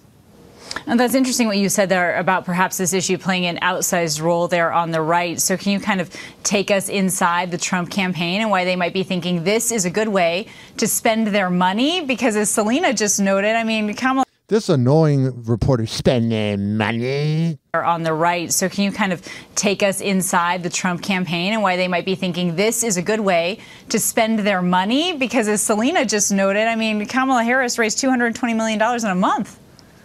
You know, when you look at this issue, like other issues. That's the other thing that pisses me off. All this campaign money that goes into different campaigns, it's like you could be using that money to help out FEMA or something. I hate politics with all my heart. Social issues that we've seen, the fear of what could happen has been effective in turning folks out to the polls. And when you look at the polls, what we find is that particularly in these battleground states, the margins are razor thin. And so anything could be a deciding factor in terms of what ultimately happens in this race. And so I think what we're seeing is the Trump campaign trying to take advantage of that when it comes to this issue that many would consider political red meat for the. Yeah, of course it is. Harris campaign. Kamala Harris herself was asked about this in her recent interview with Fox News. And what she said is essentially that, she is somebody who followed the law and then under. Yeah, of course you followed the law. You were a dirty, rotten imbecile who prosecuted people over weed. Don't act like you're innocent, honey. The Trump presidency, that he had to follow the law as well. And so when we look at the Bureau of Prisons, we found that, during the Trump administration, gender-affirming care was taking place in the Bureau of Prisons for detainees, for inmates. That's how much of a hypocrite Trump is. He just speaks a bunch of nonsense for his moron fan base. And that included things like therapy, that included counseling, that included surgeries, and, even medication for some of these folks who were under the Bureau of Prisons. I feel bad for people that really get triggered over trans people. Trans people are more genuine and they're more open and honest. A lot of people that hate on them, I sometimes wonder if maybe they're in the closet and they're mad that these people are able to be out of the closet. Whoa! Happy Hot Topic! This next headline was ridiculous. But Arnold Palmer was all man. When he took showers with the other pros, they came out of there, they said, oh my God. That's unbelievable. Hey, we got all-time high inflation and all these things. But hey, let's talk about Arnold Palmer's penis. What a country we live in. I had to say it. Bunch of morons. Arnold Palmer's daughter, Peg Palmer Weyers, reacting to Donald Trump's surprising description of her late father. When he took showers with the other pros, they came out of there, they said, oh my God. when I took showers at Epstein Island. I don't want you guys to know about that. That's unbelievable. I had to say it. Yeah, the former president's trip down memory lane took an interesting turn over the weekend during a campaign rally outside the Arnold Palmer Regional Airport in Pennsylvania. I want to drink an Arnold Palmer now in support of him. My friend Arnold Palmer, he turned out to be one of the greatest golfers in the world. Now, we will never know if that was actually his friend or if he's just name-dropping to be a moron. He started off very, very poor. He had no money, just had a lot of talent and a lot of muscle. He was a Why are you talking about him with all the issues we have, this moron? I can't stand politics. Strong guy. A strong guy who, according to Trump, was not just envied on the golf course, but in the locker room. Arnold Palmer was all man, and I say that in all due respect to women, and I love women. But this guy that was all man, his man was strong and tough. And I refuse to say it, but when he took showers with the other pros, they came at it. All right, I've heard enough of this. I love looking at the people behind him. You know that meme about like the typical Trump supporter and they all wear like, 1990s shades and they got a hat on? You're a bunch of morons. I like to say mutants. Well, I'm looking for a job, and I've always wanted to work at McDonald's, but I never here's the closed McDonald's that this scumbag went to. Never did. I'm running against somebody that said she did, but it turned out to be a totally phony story. Former President Donald Trump served customers at a Philadelphia area McDonald's on Sunday. The appearance at the fast food restaurant appeared to be designed to troll Vice President Kamala Harris. This is what we have running for president, a career side chick and a guy who hung out with Diddy and Epstein. We are sincerely screwed. And a guy who probably pimped out his daughter. I mean, this is what we have going on now. Congrats, America. We did it. The former president took several jabs at his opponent from the moment he walked into the restaurant. These morons, what are you going to do for our country? All you talk about is the opposing person. I hate politics. I've said that 5 times, and I'll say it a 6th time. I hate it. Hello, everybody. Sir. My first day at McDonald's. I'm looking for a job. Well, I'm looking for a job, and I've always wanted to work at McDonald's. The place was closed. But I never did. I'm running against somebody that said she did, but it turned out to be a totally phony story. So if you don't mind, I want to work the French fry counter. But the place is closed. It says fake as your TV show. It says fake as your everything, dude. It says fake as your marriage. It says fake as everything you've ever done. Absolutely. Okay, how much are you paying me? How much are you paying? Harris has previously talked about working at a McDonald's when she was younger, and Trump has repeatedly accused Harris of lying without any proof. Mr. President, you actually have worked at McDonald's now versus... Now I have worked at McDonald's. I've now worked for 15 minutes more than Kamala. What a moron. Just an absolute moron. Can't stand him. And then there's this. Trump's buddy is in a little bit of trouble. The former CEO of clothing company Abercrombie & Fitch, Mike Jeffries, is arrested in West Palm Beach, Florida, facing sex trafficking and interstate prostitution charges. What is it about these boomer CEOs and sex trafficking? You're all scumbags. The case is being brought by federal prosecutors for the U.S. Attorney's Office for the Eastern District of New York, who spoke at a press conference October 22nd announcing the indictment. To anyone who thinks they can exploit and coerce others by using the so-called casting couch system, this case should serve as a warning. Yeah, the whole casting couch is kind of hot during porn, but in real life, it's creepy. Prepare to trade that couch for a bed in federal prison. The indictment alleges that between December 2008 and March 2015, Mike and 2 other associates coerced aspiring models to engage in sex-themed parties. The 2 other associates named in the indictment, Matthew Smith of West Palm Beach and James Jacobson of Wisconsin, were also arrested in connection with the same charges. Growing up, you know how you knew if somebody had money in their family in the 2000s was if they wore Abercrombie & Fitch to middle school. Here's what's alleged in the indictment. Jeffries and Smith employed James Jacobson to act as a recruiter to find men. Jacobson engaged in, quote, tryouts with men across the world where he would typically pay them to engage in sex acts with him. Following the tryouts with Jacobson, Smith would often then personally approve whether the men who were selected would meet Jeffries and Smith. I hate this planet. Jeffries, Smith, and Jacobson used force, fraud, and coercion to traffic those men for their own sexual gratification. Can you just imagine being so rich and so evil? I can't. But I'm also a good person. For example, as alleged, the defendants employed a referral system and an interview process that did not inform the men of the details of the sex events before they attended, including the full extent and nature of the sexual activity that would be required of the men at these events. All right, so that's all we know right now about Abercrombie and Fitch. I'm getting really creeped out, so we're going to take a quick break. 856-49-HOPPY. That's 856-494-6773. Can you believe we've been recording for 91 minutes? Anyway, you can tweet at me at Ryan Hoppy Radio. You can always email me, RyanHoppyRadio@gmail.com. This show is for the hardworking average Joe and Jane that grind in life. I don't care if you live in the U.S. or the U.K. As long as you're listening, that's all that matters.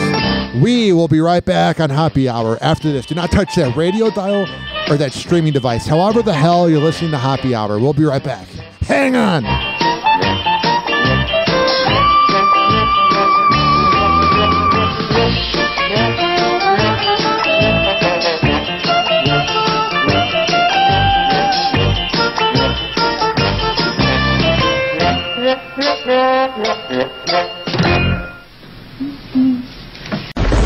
Hoppy Hour. Hoppy Hour. It's time for Hoppy in the morning. RyanHoppyRadio.com. Hoppy Hour will be right back. Whenever we're going outside, all I smell is poop. In the nuts, and we'll call it a day. As a reminder, if you don't feel like listening to this next song, you can skip over it. But Ryan Hoppy of Hoppy Hour takes pride in his selection, so stick around, folks.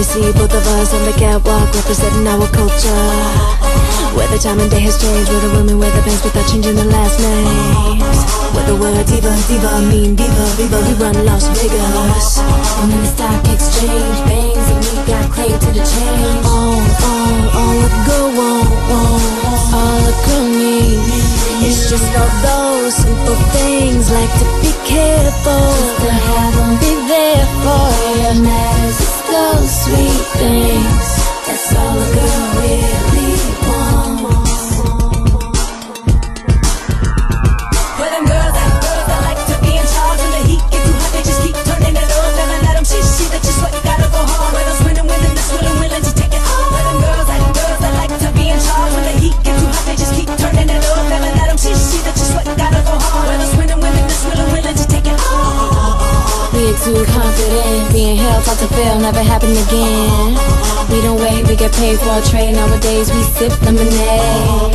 Instead of doing what he want, we do what we want. Buying homes in Geneva. Now when they say our neighbor rings, and that means more than things.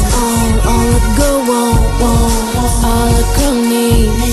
It's just all those simple things, like to be careful. Yeah. Don't be there for you. Matters it's those sweet things. That's all a girl really wants.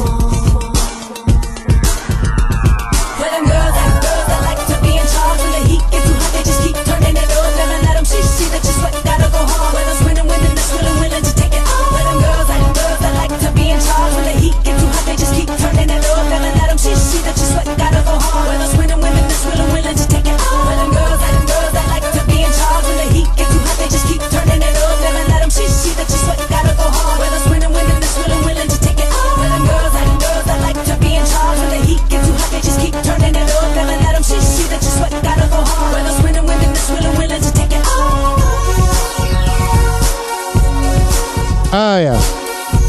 winning women. We got Nicole Scherzinger and Rihanna. Oh, to the yeah. We've been recording a long time, but we still got a lot to talk about. You know what I mean, Jelly Bean?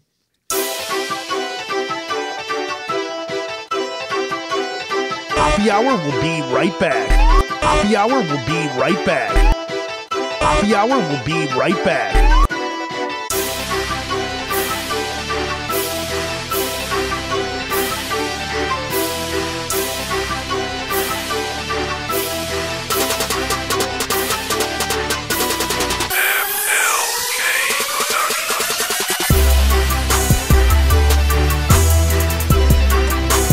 This following segment has been brought to you by Fortify.com, FORTIFEYE.com, and at checkout, use keyword Ryan20 to save 20% on the best nutrition products, including pre- and post-workout. This is also being brought to you by WestChasePrinting.com, the best printing company in all of the Bay Area. Posters, business cards, yard signs, whatever the hell you need printed up, go there. All right. We're going to come back on Happy Hour and keep this party going. But first, let's hear from my buddy who I will be doing the Hammer and Hank show with. He worked on The Doghouse with JV and Elvis and Mancow's Morning Madhouse. And now he's working with Ryan Hoppy.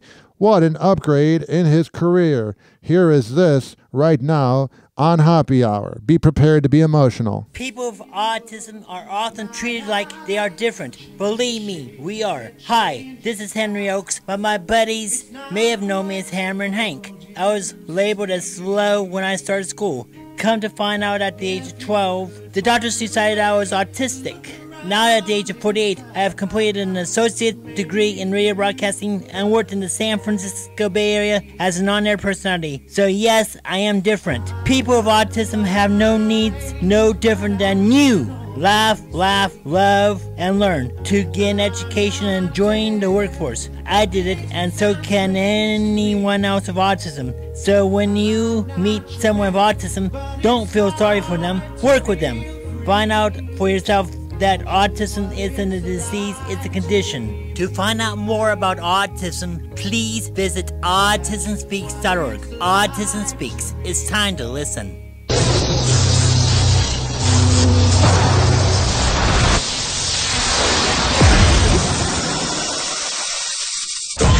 And now, something completely different. It's time for Happy in the morning. Did you know most morning radio is scripted? Well, Happy Hour with Ryan Hoppy is not. Happy Hour. Happy Hour. Ladies and gentlemen, here it is. The most listened to radio show on the planet. Even the other stations are tuned in too.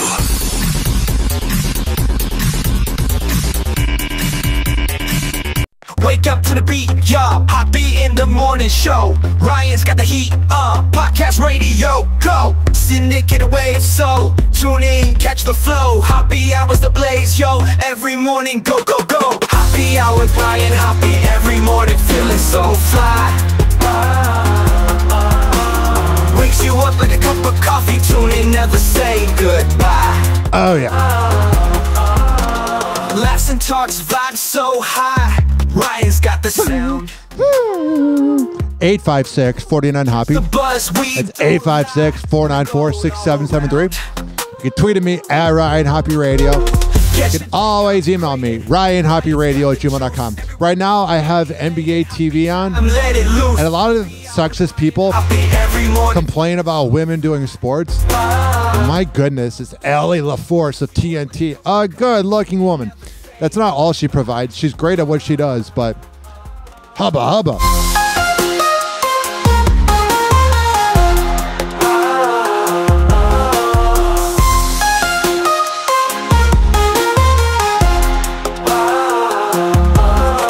Wow! Happy Hot Topic! So this is a real quick thing. Dr. Jay Varma, who was an advisor for public health for the mayor's office in 2020 and 2021 in New York City, brags in a secret recording about drug-fueled sex parties. I'm telling you, COVID's the worst thing to happen to this country. Between that, Pearl Harbor, JFK,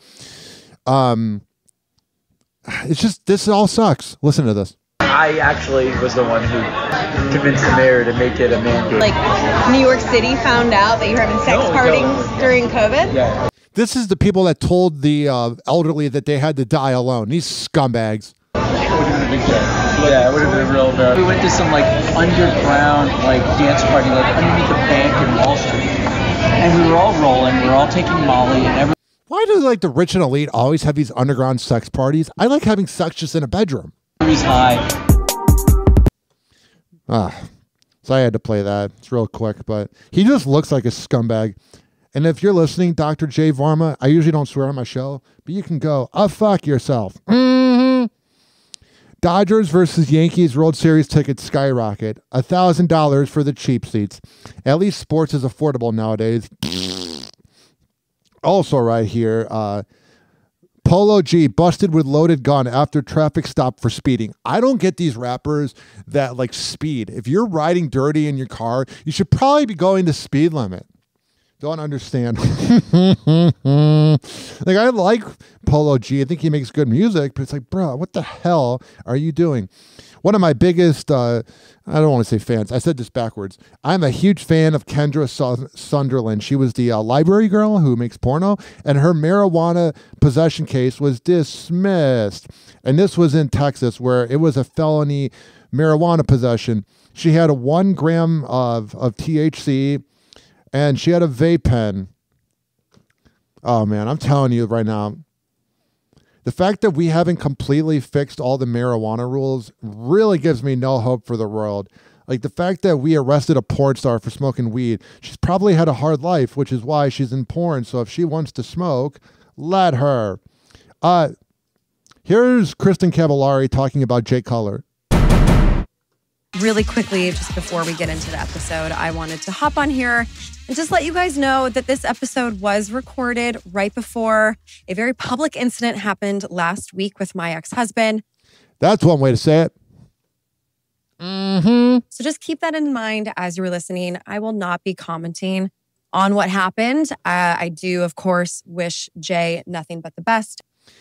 That's the thing that people say when they don't like somebody. Like, whenever people ask me about like morning radio shows I've worked on in public, I'm like, I wish them nothing but the best, which is another version of saying, go F yourself. And I do hope that he gets the help that he needs. But that's the only thing I will be saying about it publicly. That's good. There are some times that she seems a little insufferable, but the fact that she did that for her ex shows that she has more class than her ex. But then again, anybody has more class than Jay Cutler. Now, we're going to talk about the NBA right now on Tuesday, October 22nd. Tonight, it's going to be Minnesota Timberwolves versus Los Angeles Lakers. The over-under is 222, which means the NBA plays no defense. And I can't stand Paul George. The guy is such a waste of talent. The guy never wins when it matters. When you need him to win a game, if it's the Clippers, Pacers, Thunder, whatever team he goes on, he'll go like 7 for 22 and just chuck up these terrible shots. But hey, at least you're doing a podcast where you're trying to be like an NBA Howard Stern. It's absolutely ridiculous. So here's the thing. He claims he wants the media out of the locker room. I've seen a reporter stare at penises. Cool, bro. You also cheated on your wife and knocked up a stripper, and now you're married to her. So you have no integrity, and you're always hurt because you care more about your podcast than you do about winning games. And the fact that 76ers fans thought that him and Joel Embiid, who are both injury prone, were going to win something, you're stupid. But then again, you're from Philly, so I'll give it a pass because you are all stupid in Philly. And then here's this. So moving on, P, I'm unsure if you saw this news, but the NFLPA is actively calling for media members to be removed from the locker room. That guy's trying to sound cool. What up, P? And for practice interviews to be conducted elsewhere. And the PA released this statement, and I quote, "Players feel that the locker room interviews invade their privacy."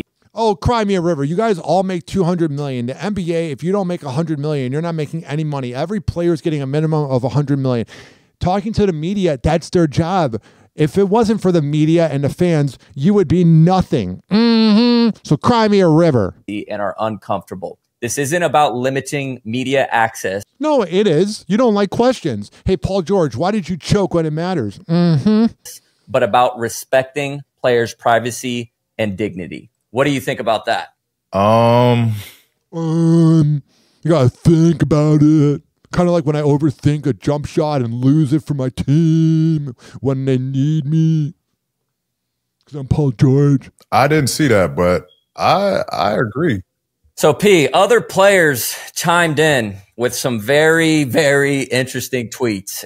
I love these NBA podcasts where you have the one host who's the kiss ass of the, not of the league, but of the player. Like, nobody's going to question Paul George. You need somebody who's thinking the opposite. And one former wide receiver, Torrey Smith, tweeted, and I quote, pause, "If only y'all knew how awkward some of the male reporters act. Straight meat watchers."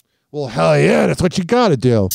That was a real tweet. So it sounds like there's some iffy stuff going around the whole NFL with this meat watcher. This is the homophobia in sports. I'm not saying it's acceptable to look at a man's junk in the locker room, but come on now. You know. Oh, yeah, they got to stop conspiracy. Nah, there's some honest truth to that. Oh, yeah, everybody looks at my appearance, including the stripper that I knocked up and cheated on my wife with. There was an incident, and there was even way back, you know, my time of being in the NBA where guys would talk about this situation. And there was a reporter in Washington that would look at stare at dudes' meat, like while they're in house or while they're like. Get a better microphone, bro. You make like $200 million. You know, changing. And you got to understand, bro, like the game might be over. And 10 minutes after that, all the reporters are coming in, right? Yeah, they are. And immediately after the game, like you're not showering right away. You know what I mean? Like you might take a second to kind of process what just happened. Like, yeah, I missed a jump shot when my team needed me and I went 7 for 21. Like get your thoughts and stuff together, relax a little bit, have a shake. Oh, yeah. Or a smoothie or whatever, like drinks. Like you're going to chill, check your phone. I got to see what Twitter's up to when I'm Kevin Durant. And so I would say majority of the locker room, bro, they're naked. Like we're in towels, we're naked. Like we just got out the shower. That'd be weird, like covering the NBA and you just see like LeBron naked. We got, you know. I mean, they're going to be naked in an hour when they bang one of their side chicks at the stripper. Then you have these reporters in there and like, they not staring at a wall. I mean, I'm not saying I would look, but it would be hard not to in a weird way. You know what I mean? Back up. Yeah, back up. They looking at us. They like funky and shit. I know it got to be funky in there. Like, what y'all get out? Yeah. Paul George really needs somebody to like, you know, be the opposite factor. You know, like how like First Take, everybody disagrees on opinions. And I know it's fake, but the fact that everybody's agreeing makes it kind of insufferable. Win a championship, Paul George, and shut up. And that's our safe space. You know what I mean? Our locker room is our safe space to be. Or your hotel where you cheat on your wives. Begin with. So like you can't even talk, even if it's like an injury or like, you know, that's how stories get leaked. Like I'm trying to talk to a teammate like, yo, you know, well, then wait till later. This is what you get for signing up for playing sports. Cry me a river. I should have did this better. Should have did that better. Or like so-and-so, dang, he missed a shot or he turned the ball over. No, it's not so-and-so turned the ball over. It's you turned the ball over. You're talking about yourself. You're projecting. And now a story gets blown out of proportion. No, it doesn't. Because of someone ear hustling, these reporters ear hustling, and they make I've never heard ear hustling. A story out of nothing. All right, I'm sick of hearing about Paul George. I like the guy. He's good in NBA 2K, but in real life, when you need him to win, he's useless. Whoa! Happy hot topic! Yeah, guys, Jerry Reinsdorf first purchased the White Sox in 1981 for roughly $20 million. Now, over 4 decades later, Reinsdorf is reportedly open to selling the team. took a little too long. Jerry Reinsdorf in Chicago ruined the White Sox, and he's ruined the Bulls. He is a despised, despicable boomer. Change of heart is extremely significant. Reinsdorf has never publicly stated any interest in selling the White Sox, with him as the majority owner. The Sox most recently finished the season as the worst team in modern MLB history. Yeah, it's a pretty bad thing.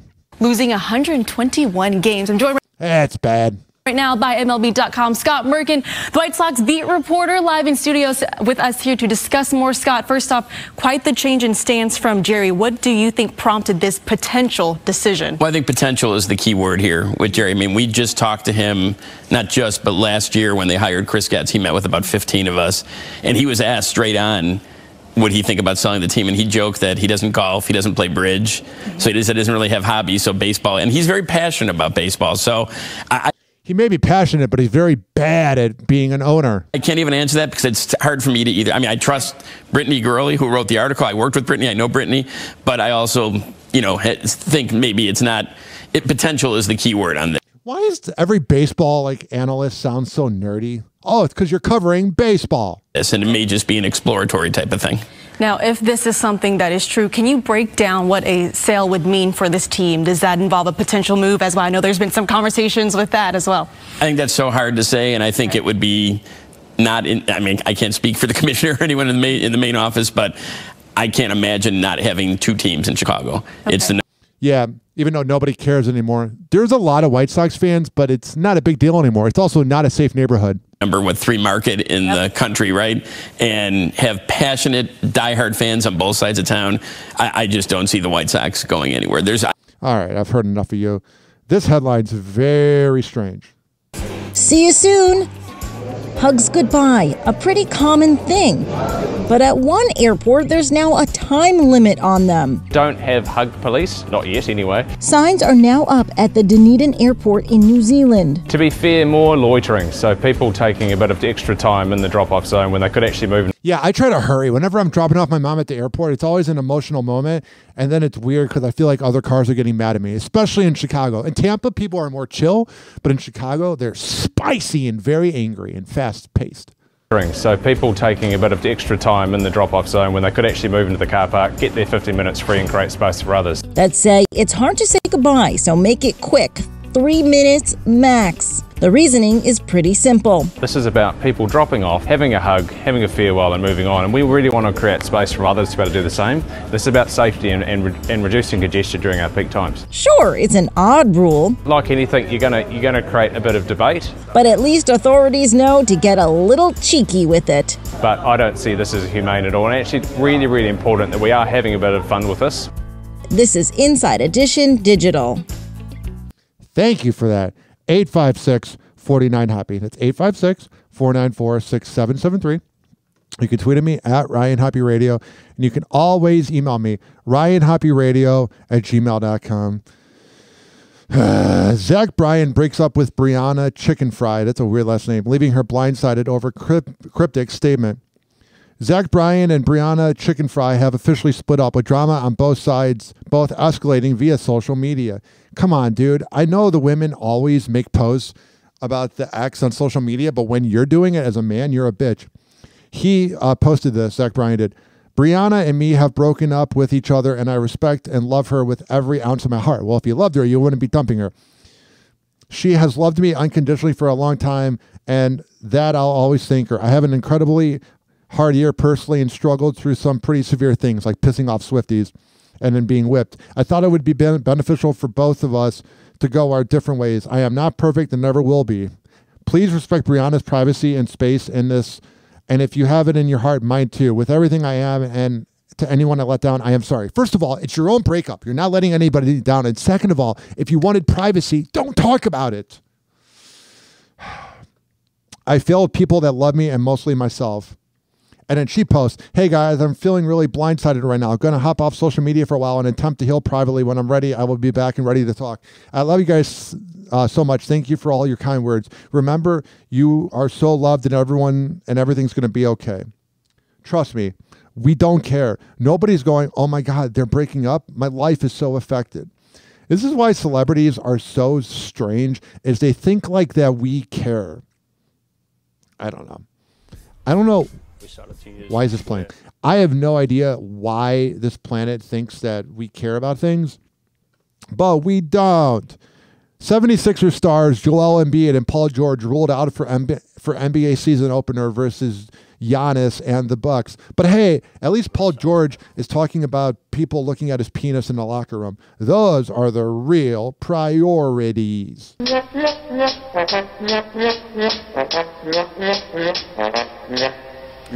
We've been doing this show for an hour and 55 minutes. I'm going to try to break the record, which is 2 hours and 18 minutes.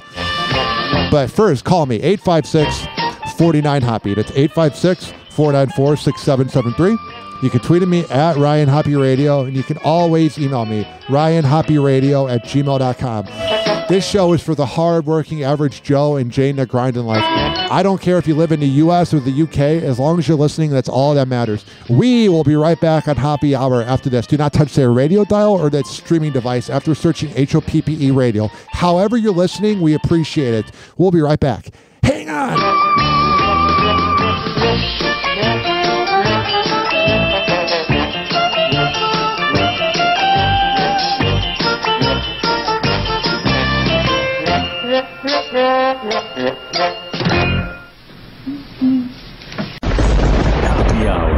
Hoppy Hour. Hoppy Hour. It's time for Hoppy in the morning. RyanHoppyRadio.com. Hoppy Hour will be right back. Whenever we're going outside, all I smell is poop. In the nuts, and we'll call it a day. As a reminder, if you don't feel like listening to this next song, you can skip over it. But Ryan Hoppy of Hoppy Hour takes pride in his selection, so stick around, folks.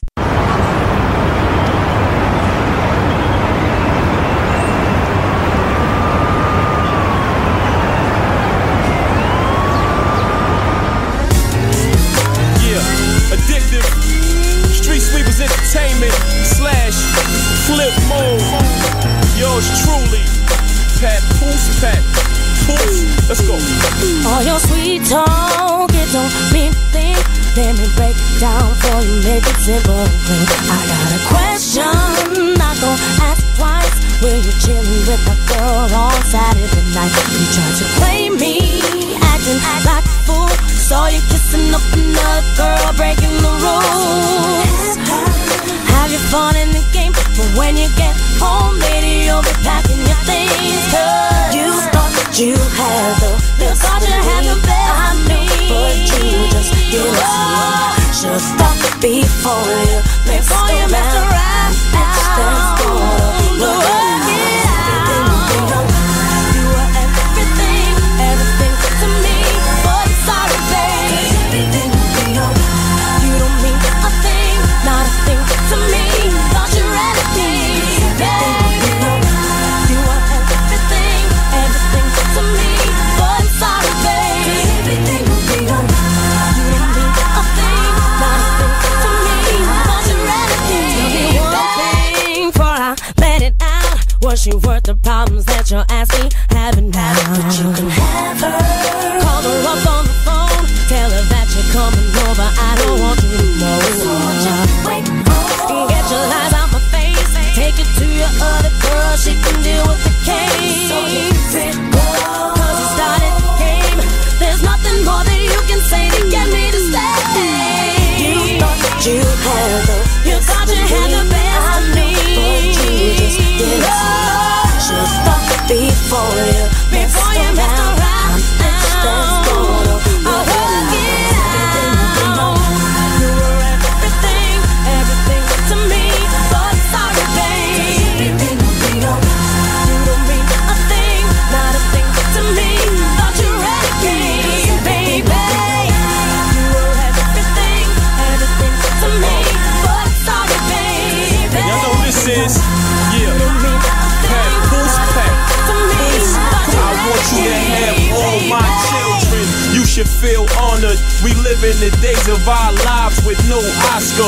Even though I'm young and restless from all the drama, relationships is something like a soap opera. Cause if your man met you and left his ex-girl, what make you think he won't leave you for the next girl? Caught your husband creeping with the girl next door.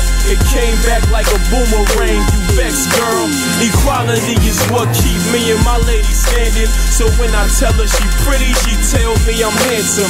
If you and your man had a misunderstanding, let me bone your mind to this understanding. He supposed to teach you to understand him. So that's not a misunderstanding, that's a misunderstanding. He treats you like trash, somebody will treat you better. Cause one man's trash is another man's treasure. You had the best for me. You had the best for me. I knew, but you just didn't see.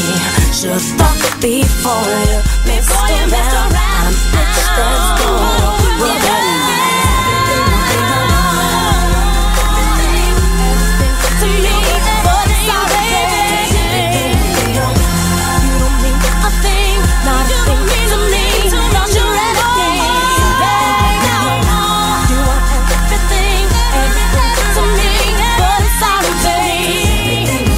Oh yeah, that was Addictive and Papoose with Everything. I don't know why Papoose, or I mean why Addictive wasn't a bigger band, but here I am giving exposure 18 years later.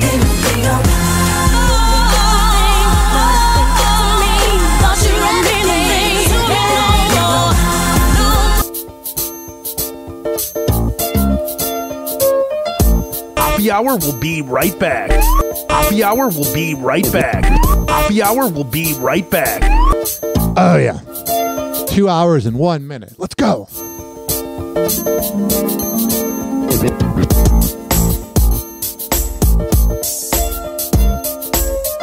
This following segment is brought to you by Fortify.com. FORTIFEYE.com. Use keyword Ryan20. This is being brought to you by DZBZHoney.com, the best Delta 8 CBD honey around. Use keyword Hoppy, HOPPE. This is being brought to you by WestChasePrinting.com, the best printing company in all the Bay Area. RichKBarber.com, AmirAcademy.com, and TheChillRoom.com. The Chill Room of Pinellas Park and Stewart, Florida, the best kava and kratom bar around. All right, we're going to come back on Happy Hour because we have so much to get into. We still have a party going. And I was inspired today to bring my best content, and I hope I did. Actually, I'm going to replace the word with from hope to I know I did, because I'm confident.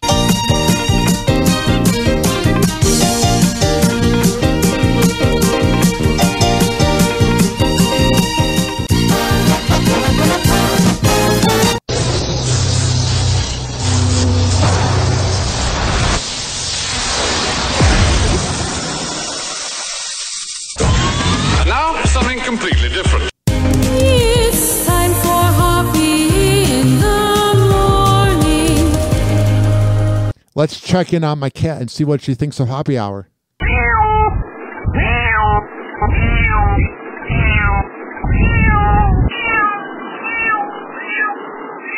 Hey, this is Lex from the Lex and Terry Radio Network, and we are now ready to name our successor, Ryan Hoppy.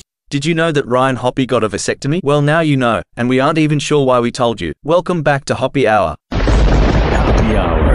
Happy Hour. Ladies and gentlemen, here it is. The most listened to radio show on the planet. Even the other stations are tuned in too.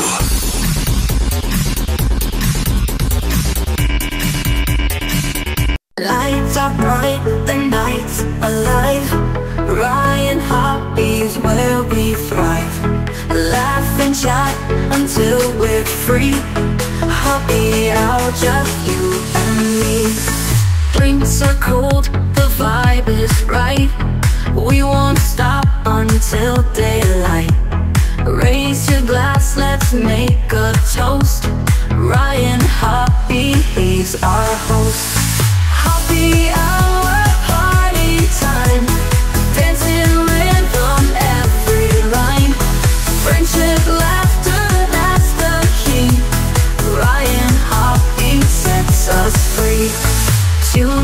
856-49-HOPPY. 856-494-6773. Gossip story. You tweeted me at Ryan Hoppy Radio. You can always email me, ryanhoppyradio@gmail.com. Now, if you're listening on the radio and you want to hear more of my show, search up HOPPE on all major podcasting platforms. Trust me, I think you'll enjoy it. Back to the show. Is where our hearts are set.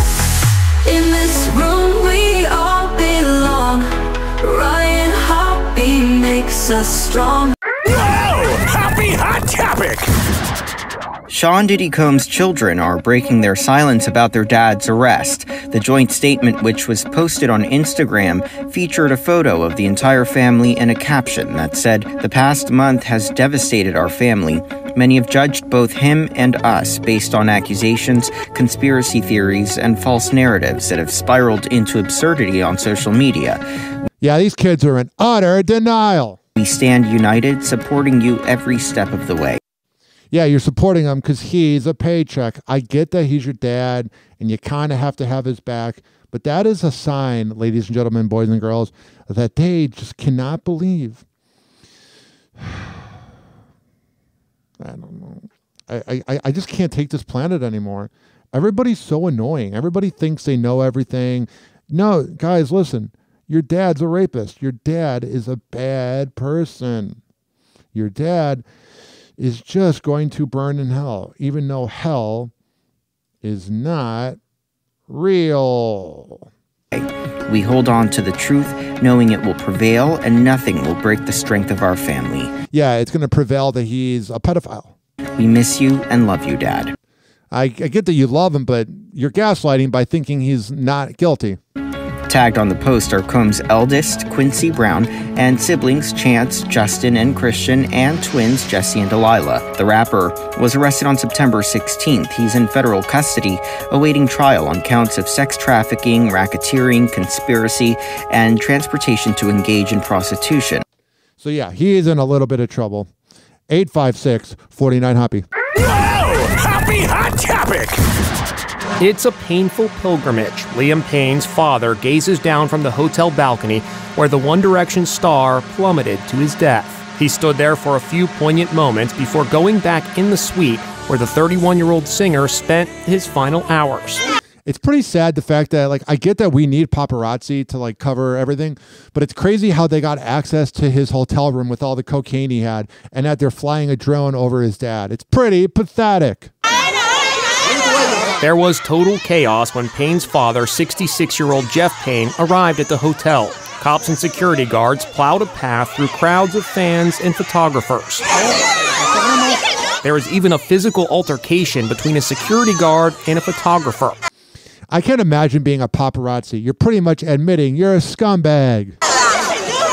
Then fans formed a human curtain blocking paparazzi from photographing Payne in the lobby. That's a very nice thing they did. Payne had just come from the morgue where he formally identified his son's body in Buenos Aires, Argentina. That's got to be heartbreaking. I mean, you have to be a sociopath to do paparazzi-ness. Despite the chaos, Jeff Payne emerged to look at the memorial placed outside the hotel by fans. He paused to read the tributes. Thank you, sir. Thank you. Liam Payne's grieving girlfriend, Katie Cassidy, was seen in public in Miami for the first time since his death. Yeah, she was looking at the camera like, leave me alone. Looking somber. She spent 2 weeks in Argentina with Payne, but left 2 days before his death. Man, I get why she left. 2 weeks there, she can only do so much. And then there's this. I don't think we get to see him enough. Dads do feel it as well. You'd like to have that sun round you. That's Jeff Payne in Buenos Aires, blowing a kiss and looking each fan in the eyes, thanking them for honoring his son at one of more than 6 vigils held across the globe. The 66-year-old there to take his son's body back to the UK was also seen out on a balcony of the hotel where an inebriated Liam fell about 45 feet, succumbing to 25 injuries. My dad said it from day one, lonely hotel rooms, man. Getting locked in that room is not fun. According to reports, several substances were found in the 31-year-old's system, including pink cocaine, a mix typically of meth, ketamine, and MDMA. That is crazy. As well as cocaine, crack, and a prescription anti-anxiety medication. I wonder if he was trying to die. It's pretty sad. This, as several hotel workers are reportedly being questioned over allegedly giving the singer drugs. Yeah, can you imagine being one of those hotel workers and knowing you're going to be in trouble? Big time. But rock bottom, I mean, I don't even know if I hit it yet. You're going home, ha ha, loser. We're going to go home and see our dog, Nala. Girlfriend. It's pretty sad that he's no longer here. Kate Cassidy, who left Liam in Argentina to care for their dog 2 days before his fatal fall, made her first somber appearance this weekend, picking up pet food with little Nala. All right, I will leave her alone. And then there is some local St. Petersburg news. A lot of radio shows that I like listening to, Free Beer and Howings, two guys named Chris in these different cities, they have something called Garbage Time, where they do local news for the city they record in, and now it's time for Tampa Bay news. And if you're listening in another city, you get to learn about all the madness that's going on here. Whoa! Happy hot topic! One of the nightmares that Hurricane Milton rained down on Tampa Bay is the collapse of that crane in downtown St. Pete. No one was injured, but the collapse has raised fresh questions about whether there should be rules regarding crane safety when storms approach. Fox 13's Evan Axelbank is live for us in Tampa with this story. Evan?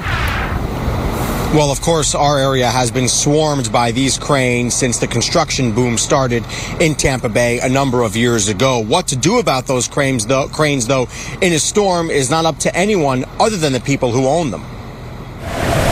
As Milton barreled down, St. Pete's mayor could see it coming. There's just no way in this window of time to bring those cranes down. Milton you should have done it prior. Did just that in seconds, blowing down a crane at 400 Central that had been expected to handle gusts of up to 120 miles an hour. It hurts because it could have been prevented. Former State Senator Michael Bennet worked on a crane safety bill in 2012, which would have required construction workers to better secure cranes with counterweights and fastenings. There shouldn't be a bill to have to do that. What are we doing here? He also says there could have been requirements to lower cranes if certain wind speeds were predicted. We really felt the state of Florida needed to have some regulation on these cranes. But that bill never passed, with legislators instead banning local governments from enacting their own rules. Standing near the wreckage of the Milton crane, the governor left it to the crane operators themselves. I think the question is, should there be more regulation or should there just be more common sense? I mean, do we have to regulate everything? Shut up, DeSantis, you bitch. I mean, I think most people take the cranes down, right? Well, then, if you're the governor, why didn't you think about that? He never takes blame. He always blames everybody else because he's a moron. Former State Senator Jeff Brandis, who represented St. Pete. Oh, yeah. I used to intern for that guy. I did some canvassing for Jeff Brandis 6-7 years ago. He's a good dude. He's kind of like the cartoon American Dad. He's like a real-life Stan Smith. To regulate everything? I mean, I think most people take the cranes down, right? Former State Senator Jeff Brandis, who represented St. Pete, argues today that there should be a statewide code.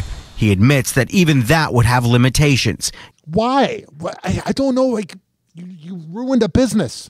It should be common sense. All these regulations are stupid. Given landfall predictions seldom can be made more than a week in advance. And in many of these cases, if the crane's up so high, it's up 30, 40 stories, it might not be possible to take it down. Oh, well. The politicians always screw us like this. $1 million in hurricane relief funding. Thanks, DeSantis. Even though you denied an infrastructure bill, but hey, at least we got $1 million. From homes to schools, communities across Tampa Bay are looking for places to turn for help. This is equivalent to FEMA giving us $750. This country's screwed, I'll be honest. Today, Governor DeSantis was in the area to announce more funding for hurricane relief. If I saw DeSantis, I'd be like, get out of here, bitch, and go back to Tallahassee with your dumb wife. His first stop was in Town and Country at Hope, Florida's relief site. Fox 13's Kylie Jones is live in Tampa with more details for us. Kylie. Linda, Governor Ron DeSantis allocated $1 million from the Florida Disaster Fund across a number of nonprofits that are getting hot meals to people and helping families across the Tampa Bay region. And as schools try to return to some semblance of normalcy, the state is also putting money towards education foundations in several counties across our region to try to help teachers and students get back on track. Morning, Buenos